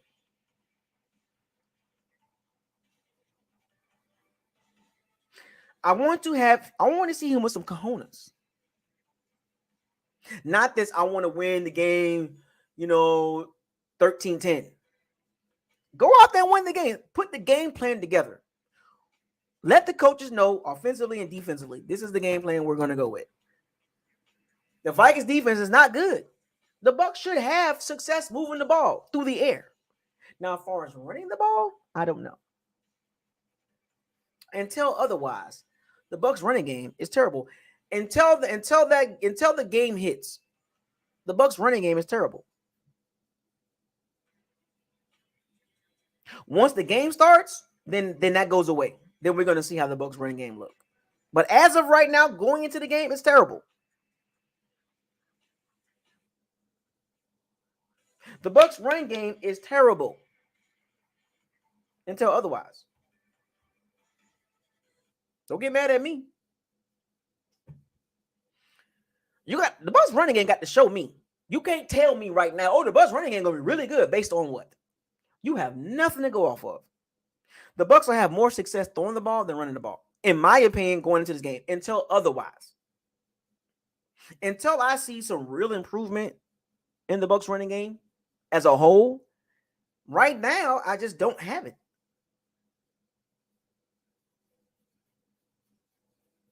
Now, once the game hit 0-0, I'm going to take a look at the Bucs running game. I'm going to take a look at their O-line. I'm going to take a look at the Bucs running game. I'm going to take a look at the Bucs on third downs. Time of possession. Key moments in the game. These are things I'm going to look at when it comes to the Bucs offense. I'm more concerned about the Bucs offense than their defense, to be honest with you. Let's keep it 100. I told y'all this weeks ago. Told y'all this last week. My concern is the Bucs offense as a whole. How are they going to look with Baker Mayfield? Question, right? How are they going to look? But what we do know about the Bucs offense when it comes to Baker Mayfield, it ain't great going into this game. Now, as the game goes along, things can change, of course. But once again, this is a preview. So I have to go off of what I know. I can't go off of what I'm guessing and what I feel. Facts or feelings. The fact of the matter is, as of right now, Baker Mayfield is a below average starter. As of right now, until otherwise. As of right now, the Bucs running game is not good. And we didn't see much improvement in preseason. The Bucs are one of the worst running teams in the preseason. Now, granted, there are some variables that goes in that. We didn't see Rachaad White much. We saw Sean Tucker with a couple good runs. Chase Edmonds with a couple good runs, whatever. But you get what I'm saying. The Bucs passing game, I'm not overly concerned. It's like, the Bucs receivers are good. Mike Edwards didn't do anything. The Bucs receivers are good. As a whole, I'm going to be honest with y'all. The Bucs receivers, I think this receiving core, how the Bucs got it set up now, they finally got it right as far as the depth pieces. I think this is the best Bucs group of Bucs receivers they've had in a long time. With Raheem Jarrett and Trey Palmer and Devin Tompkins, this is better than the last couple seasons, to be honest with you. It's better than, to me, in my opinion, because they're young, they're hungry, they can catch, they can run routes, they're quick, they're fast, they're twitchy, and the Bucs were severely lacking that ever since AB left. The Bucs didn't really have that. Hey, I said it. Ever since AB left, the Bucs have lacked that quick, twitchy, he can get open type guy. That's not Evans' game. He's a solid, steady possession receiver at this point. And Chris Godwin is obviously a possession receiver.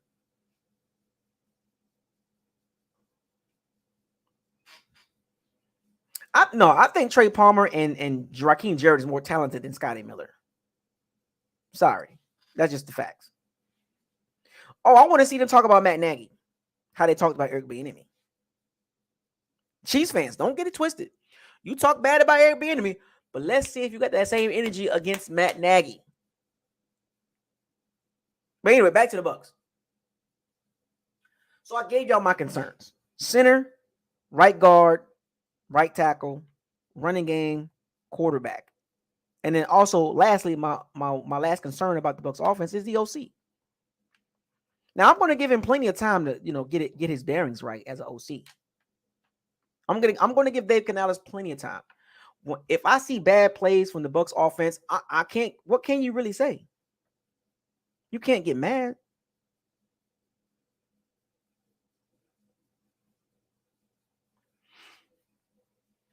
I mean, how mad can you get if the Bucs offense sputters on Sunday? Let's be real. Now think about this. Let's keep this in perspective here. First year OC going against a Brian Flores, a Bill Belichick disciple. That's like a rookie quarterback going against Bill Belichick. Doesn't work out well. I'm very curious to see.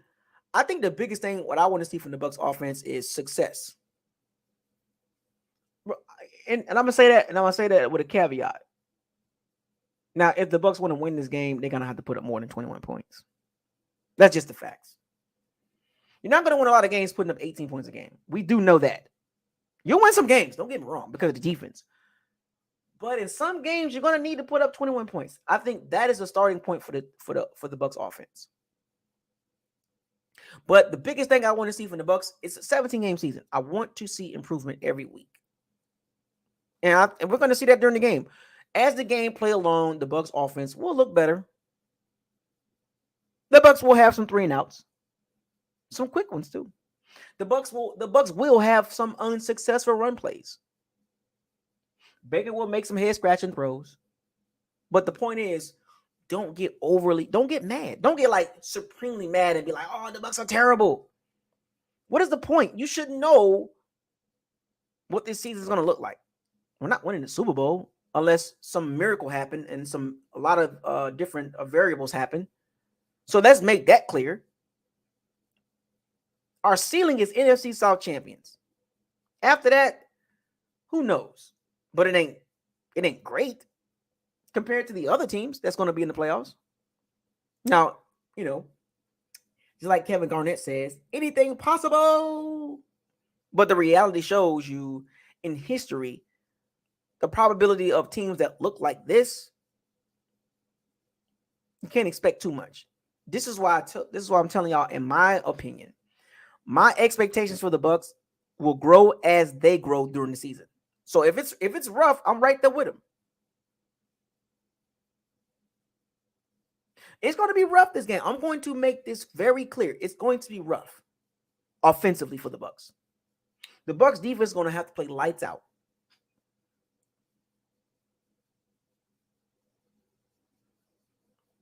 The Bucs defense, until the offense get its bearings correctly, are going to have to be lights out. Look, rookie OCs struggle, just like rookie quarterbacks. It happens. It's a part of the growing process. As long as Dave Canales grow, as long as I can see some bright spots as the game progresses, and when the game is over, I'll analyze it. I'll talk about the good, bad, and ugly when it comes to the Bucs offense. But in this game, they're going to have to score more than 21 points.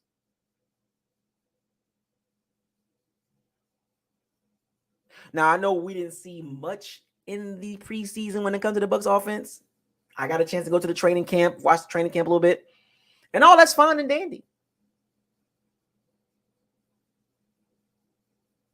But, folks, please be patient with the Bucs offense. Now, I'm not going to be patient with the Bucs defense because I know they're good. We already know they're good. We know Todd Bowles can coach defense. So there's no patience with the Bucs defense. But I do have patience with the Bucs offense because I know there's going to be some ups and downs during this game.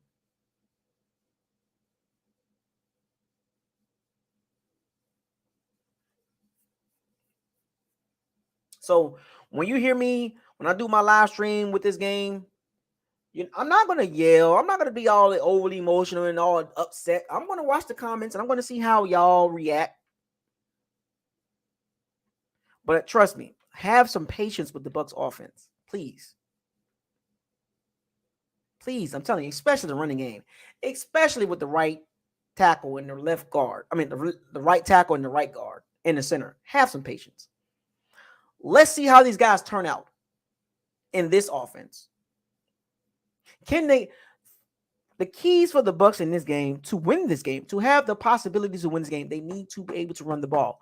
How many times I'm going to say this during the season? I'm going to say this week in and week out. They cannot put the game on Baker Mayfield. Can't do that.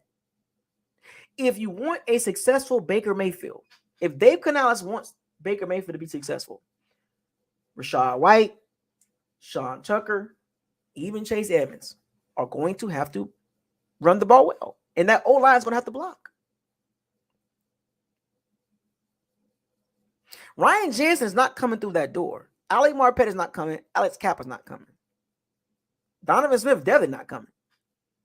This O-line, every guy, every person on that O-line outside of the center is new at the position. Hensley started center last year, so he's the returner, right? He's a returning center. But everybody else is in a new position. Or a new player or a new position. Matt Fryer, new left guard. Cody Balch, new right guard. And Luke Gedeke played right guard last season. Or left guard, one of the two. But he was terrible. Now he's playing right tackle, his natural position, even with the short arms. Now, I'm going to say this about Luke Gedeke.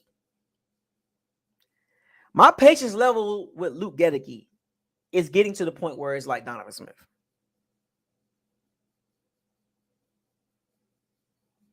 My patience level for Luke Gedeke is probably a lot smaller than anybody else's. I'll be patient with Baker. I'll be patient with Canales. I'll be patient with Rachaad White and Sean Tucker and Trey Palmer and Raheem Jarrett and Devin Tompkins. But the one guy that I cannot have much patience with is Luke Gedeke. If the Bucs want Baker Mayfield to be successful, they must run the ball highly efficient. Because remember, a lot of y'all blame Todd Bowles. A lot of y'all blame the Byron Leftwich and his terrible play calls. Well, we about to see the big difference. We about to see how much of a difference between Byron Leftwich and Dave Canales. Because as of right now, Dave Canales is not better than Byron Leftwich. There is no way you can say that. You can't even convince yourself that Dave Canales is better than Todd Bowles. Better than Byron Leftwich. Like he's in Todd Bowles.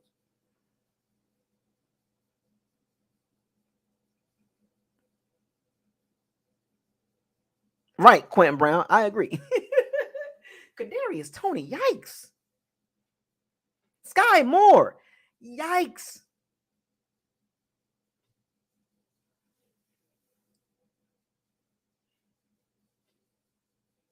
All I'm saying is Luke Gedeke.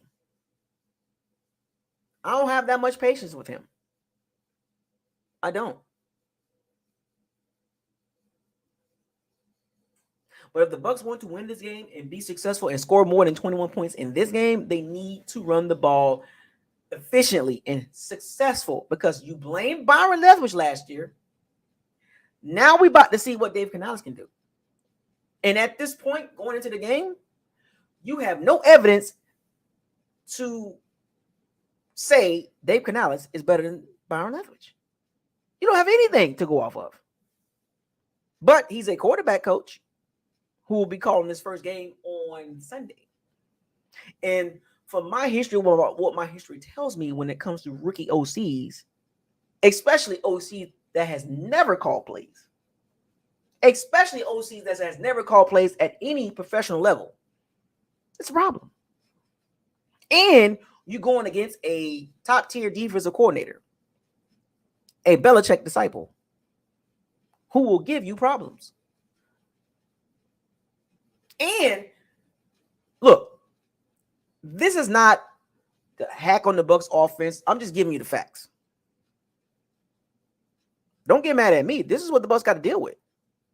A rookie OC, a quarterback on his fourth team in 5 years, a running game coming off of the worst in the NFL, a shaky O-line, especially on the right side. These are facts. This is not me hating on the Bucs and me being negative Nancy, terrible Tom,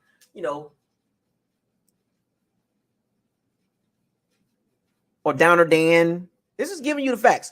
The cold hard truth about the Bucs, I just gave you that. Red flags or question marks, OC, quarterback, right side of the O-line, running game. Where's the lie? Remember, don't get mad at me. I'm just giving you the facts. You can't refute facts. It's hard to. Now, you can play semantics and say, well, we don't know what's going to happen. You're right. I don't know what's going to happen. But what I do know, question marks at OC, rookie OC. Question marks at quarterback, 4 teams in 5 years. Question marks on the right side of the O-line. Rookie, right guard, left tackle that played right guard, who's not good at right guard. A center that's okay at best. And a new left guard who wasn't top tier at all. Never, ever.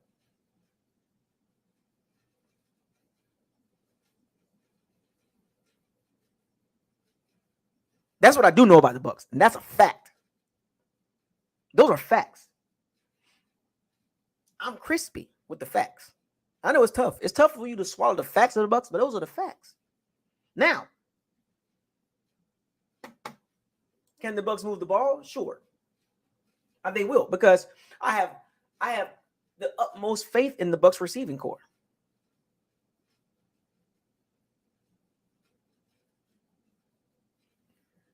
That's the one position on the Bucs offense that I don't have too much worries of. I worry more about the quarterback and the running game than the receivers. Yeah, he has a back injury. So we going into the game already hurt. You know what's so crazy? Our first and second round picks have injuries going into the game already. Cody March with a back and Kalijah Clancy with a calf.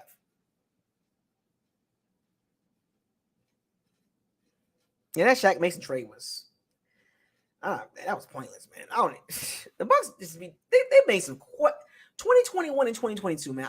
Those 2 seasons I just scratched my head on. They did not plan for the future. If they did the correct things they needed to do, we wouldn't be having these conversations about the Bucs O-line and D-line. They didn't do what they needed to do. But as far as the Bucs receivers, the utmost faith in them, I don't have any doubts in them guys. I have doubts in the quarterback, Baker Mayfield.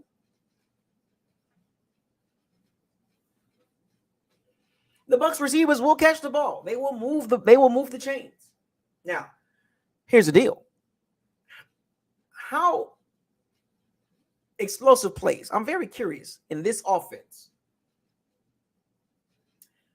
Dave Canales has been around a couple guys. The Brian Schottenheimers, the Darrell Bevels, the Shane Waldron. So he has 3 different offensive systems that he can go off of. Now, remember, he was a position coach. He's never been an OC. He's never been an OC at all. At any professional level.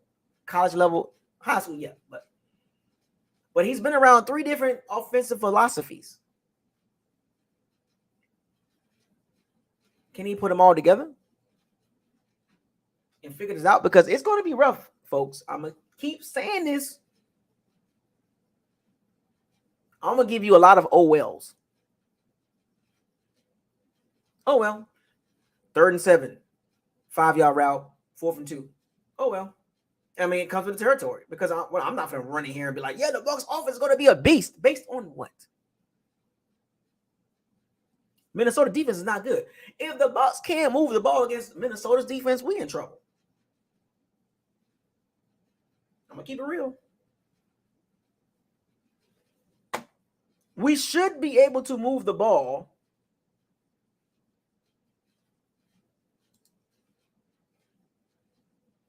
on Minnesota's defense. Should be able to, right?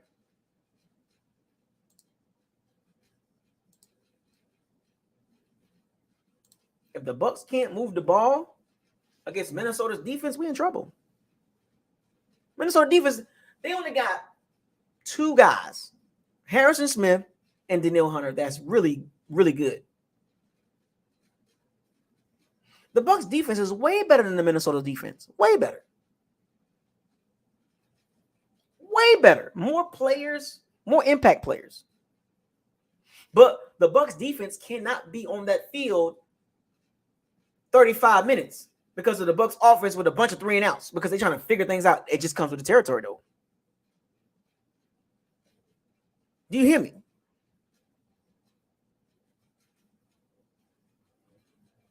With all that being said, let's look at the coaching. Let's look at the coach as I get to my prediction. I'll give you my prediction in a little bit. Give me a couple minutes. Todd Bowles versus Kevin O'Connell. Offensive coach. That's the head coach. And a head coach that's a defensive coach. In today's NFL, it is offensively driven. Kevin O'Connell comes from the Sean McVay tree. Dave Canales coached under Shane Waldron, who comes from the McVay tree. Baker Mayfield in this offense is supposed to look comfortable. Now, we saw him under Sean McVay's offense from what? In Los Angeles. He looked good for 1 game, and after that, it was terrible.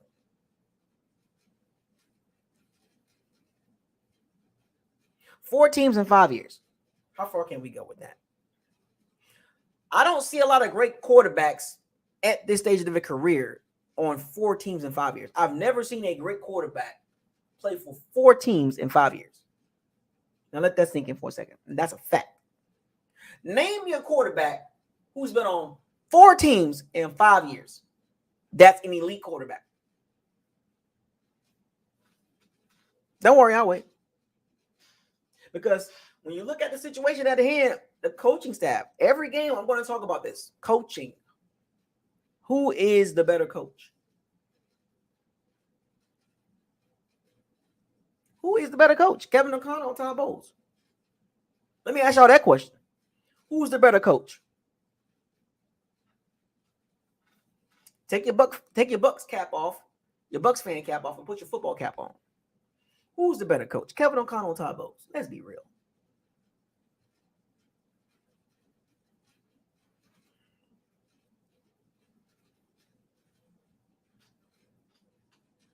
That's what it's gonna come down to that. Y'all, we know that. Look, as much as I don't like Kirk Cousins, is he better than Baker Mayfield? Yes. Is Justin Jefferson a top 3 player? Yes.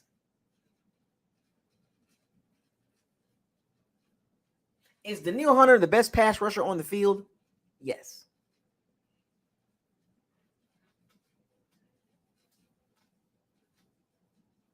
But at the end of the day, coaching matters. Now, you want to take a flip? You want to take a coin and flip it? Go ahead. My prediction for this game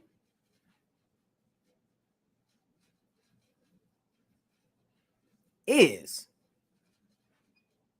the Bucs are going to play well in spots. The defense is going to do their job. They're going to keep the Bucs offense in the game. The Bucs will struggle in some points of this game. It's going to be a struggle to 21. It's going to be a struggle to 21 points. I'm going to be honest with you. But with all that being said, my score prediction, or I can't give that right now. I want to wait till tomorrow in my schedule prediction.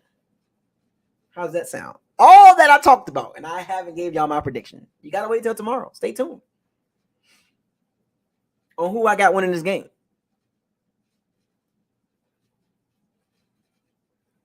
What y'all thought I was going to give y'all a game and leave the other 16 out? No, every game will be predicted together. But I gave y'all some great talking points. I gave y'all great conversation and great insight on what I believe in my football thought process about both teams. Both teams have strengths. Both teams have weaknesses. And it's funny, it's the opposite of each team. The Bucs have a really strong defense. The Minnesota defense is not good. Minnesota has a really strong offense. And the Bucs don't have a really strong offense. Both coaches, coming off a really good season, and the other coming off of a season that was like, what is that? Minnesota won a lot of games by one score. They were 13-4, I believe, and they won like a ton of games with one score. Exceptions don't make the rule.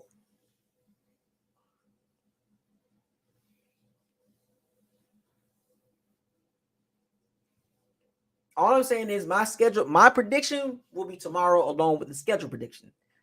So stay tuned with who I'm going to pick as I break it down a little bit more. Who I'm going to pick to win this game Sunday. You might be surprised. There will be some surprises in this schedule prediction. Let me give y'all a fair warning here. There will be some surprises in my prediction as I break down this book schedule. Now that I got a chance to break down everything and look at the team for what it is and how it's set up, now we get to get down to the schedule prediction, and that will be tomorrow or Saturday. That's going to be a fun video. I'm going to go through 17 games. And that video won't be super long either. I'm going to get through it. I'm going to get through it. I'm going to try to keep it under 30 minutes. So we are right at 2 hours, right? So my new time frame as far as when it comes to during the week discussions will be 2 hours, will be under 2 hours. Some of these videos are going to be short. Some videos are going to be long like this. It depends on what it is. So with that being said, that's my preview for the Bucs versus Vikings at Minnesota Stadium. What is it called? US Bank, something like that. MST Bank, whatever. What are y'all predictions? What do you predict? What's your score prediction? I'll give mine tomorrow. That will be the only game I'll give a score prediction tomorrow. Every other game after that will be win-loss, win-loss, win-loss. So what do you think the score is going to be? I don't think neither team was going to score over 30 points. I will say that. I don't think neither team will score over 30 points.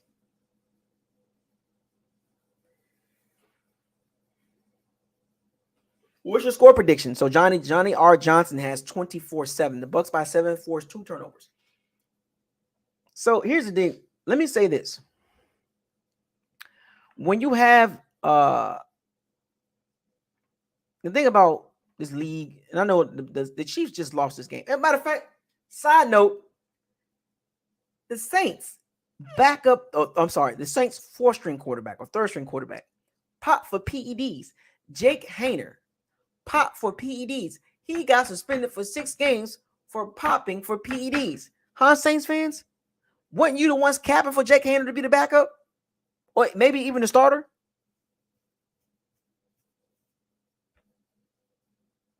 Let's see if you keep that same energy. Performance-enhancing drugs. Jake Haener got suspended 6 games. And the Saints fan base, I live here, and all they talking about is Jake Haener. Like he was cold like that. That dude was juicing.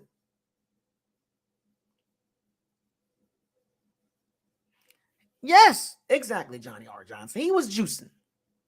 He was on some performance-enhancing drugs. And they got the nerve to make it seem like he's the future. Hell, shoot, even some Saints fans say he should have been the backup. Yes, a drug-taking backup. He should have been the backup to Derek Carr.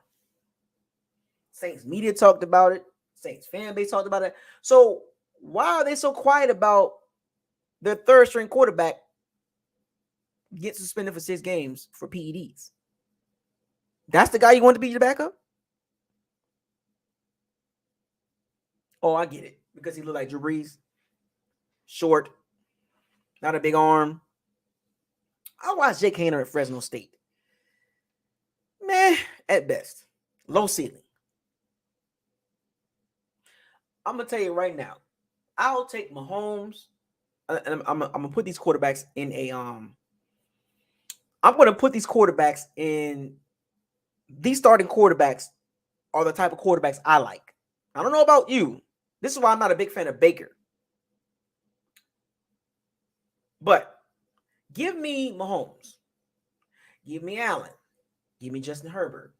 Give me Lamar Jackson. Give me Jalen Hurts. Okay? Give me a Geno Smith. The Geno Smith now. Give me if Deshaun Watson gets himself right and he gets back on track, give me Deshaun Watson. Give me Joe Burrow.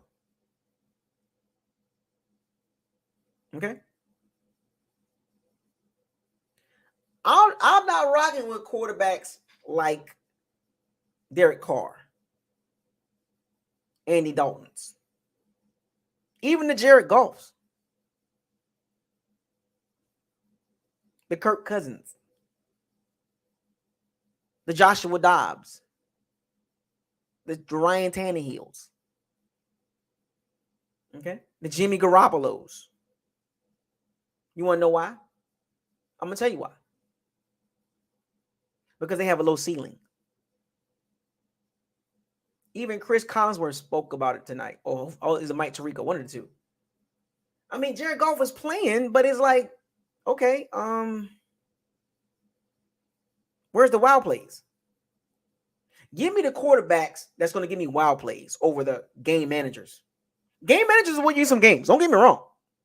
But they have a low ceiling.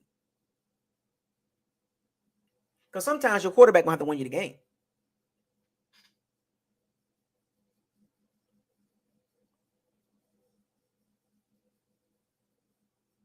I'm just keeping it real with y'all, folks. So if you want to know what type of quarterback I like, I just gave you several quarterbacks and the style of play.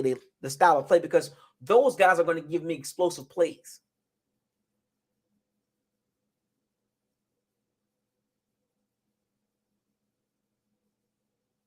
They might be a little riskier, but that's cool. I can deal with that. Versus the conservative, low ceiling guy. I gave y'all several. If you want to know what type of quarterback I like explosive quarterbacks. I don't like the game managers, the captain checkdowns, the Sam Howells, Derek Carrs, the Daniel Jones, the Desmond Ritters. I don't like those quarterbacks. Not my flavor. Not my cup of tea. It might be yours, the Marcus Mariotas. Might be your cup of tea, but I'm good on that.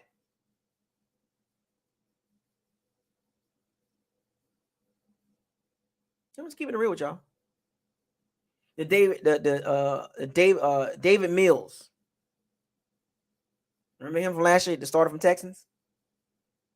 I think to a degree, Trevor Lawrence is kind of that cut from that same cloth as far as like, not wired right. I like my quarterback wired a certain way. Alpha dogs.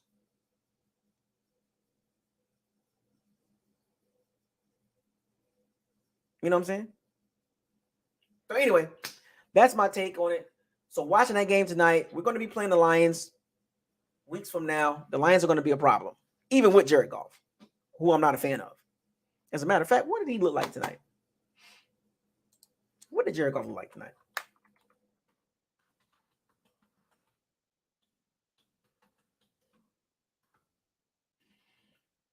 What did he look like tonight? Not bad. But you'll get that from Jared Goff week in and week out.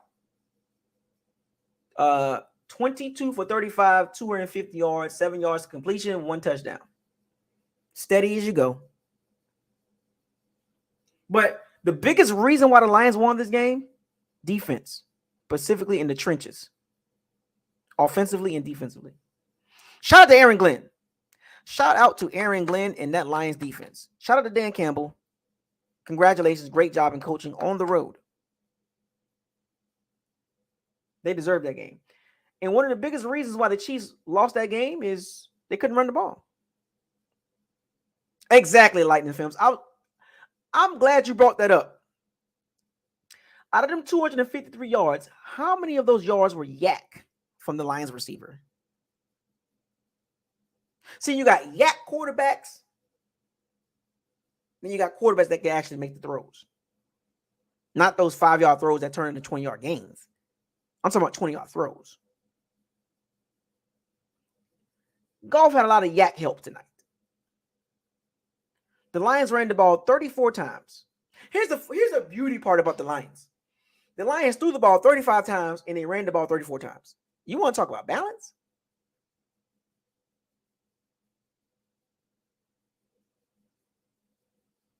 No, Josh. No, that's cool. That's not my cup of tea, though. For 17 games, that's not my cup of tea because there's a low ceiling. That's my point, Josh. You're going to get this from Goff. Take a pencil and draw a line. That's Jared Goff. Where are you going with that? Take a pencil or pen or marker or crayon and draw a straight line. No humps, no ups and downs, just straight line.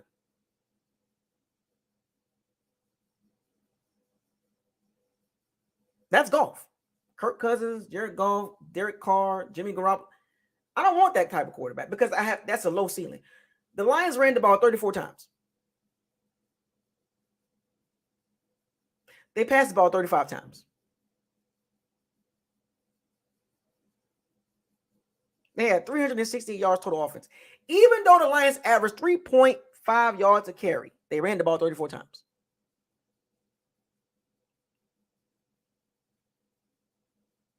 The Chiefs threw the ball 39 times, and they ran the ball 23 times. A recipe for disaster.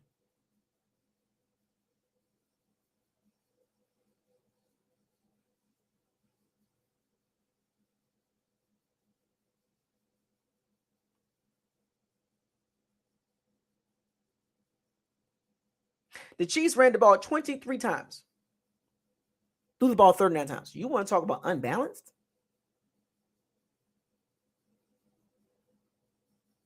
It's going to be hard to win games when you chucking the ball around 39 times, 40 times a game. That is a recipe for disaster. And the Bucs cannot fall into that trap.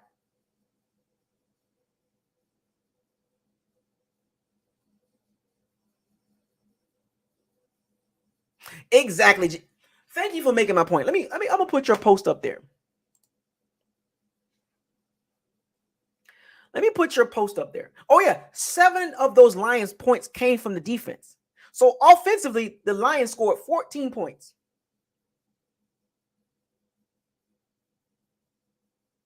The Lions offensively scored 14 points with Jared Goff. See what I'm saying? You draw a line, straight line with Jared Goff. No, nothing wow. He just managed the game. He did what he had to do. And that's fine. But the problem with that, there's a gap between that type of quarterback, and I named a few of them, versus the Lamar Jacksons, the Jalen Hurts, the Deshaun Watsons, the Justin Herberts, the Josh Allens, the Mahomes. There's a large gap between those guys and Jared Goff. The Lions offense put up 14 points. Exactly. Sean McVay realized Jared Goff and got rid of him. And he brought in a more riskier quarterback, Matthew Stafford. 41 touchdowns, 17 interceptions, Super Bowl. Goff couldn't do that. That's not Goff game. But J.R. Dot made a great point. That's how the 49ers built. Got to be exceptional on D and run if you have those low ceiling type quarterbacks if you want to win. That's how you build a team if you have a low ceiling quarterback. I've been trying to explain this for years. You have to build a team like that.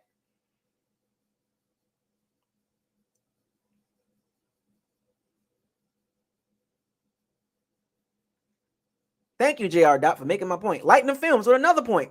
McVay realized this the second the offense struggled in the Super Bowl against New England. You can be successful with golf, but he will never win it all. Remember, Lightning Films, that's basically drawing a line, straight line for 17 games. You might get a small hump down. You might get a small hump up.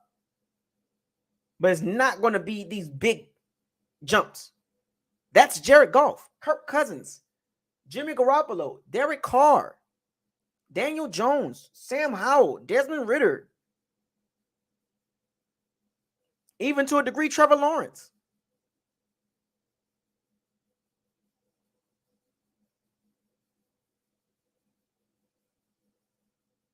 I'm just keeping it real. I'm just keeping it real from my football perspective. And these guys, JR Dot and Lightning Films, made great points. And this is what I was trying to tell y'all. With Baker Mayfield, there's a large gap between those quarterbacks and Baker Mayfield. The Bucs have to be exceptionally good week in and week out defensively. The Bucs have to run the ball very well, or this is going to be a terrible season. The Bucs defense is going to have to score some points. Points off of turnovers. The Lions had 7 points off of turnovers.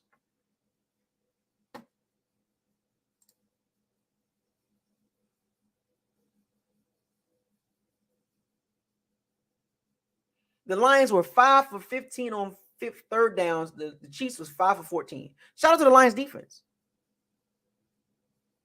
They outgained the Chiefs, 368 yards to 316.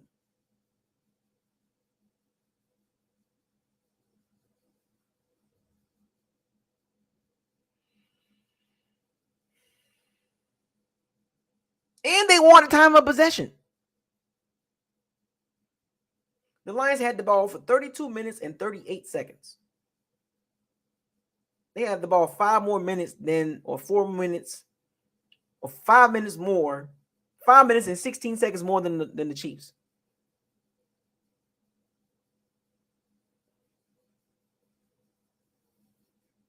If the Bucs want to be successful, they need a ball control offense.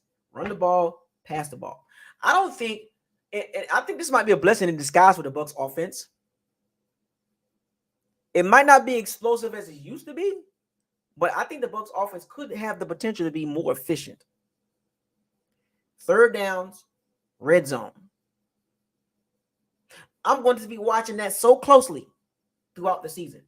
Third downs and red zone.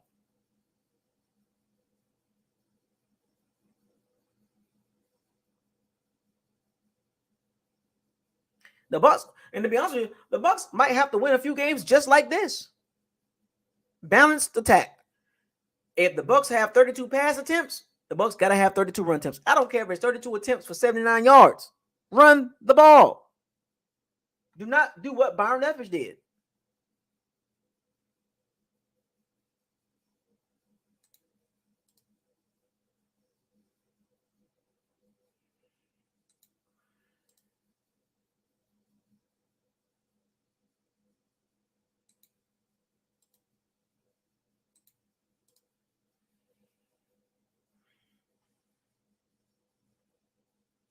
I'm just saying, folks. I'm just saying. Anyway. Whew. Enough. Shouts out to all the Pirates and Sea Bandits. Thank you for joining the live stream of Buckles Locker. Subscribe to the channel. Like the channel and share all the videos. Don't forget to hit the notification bell icon to notify you on all new videos that's posted on the channel. With that being said, fire those cannons.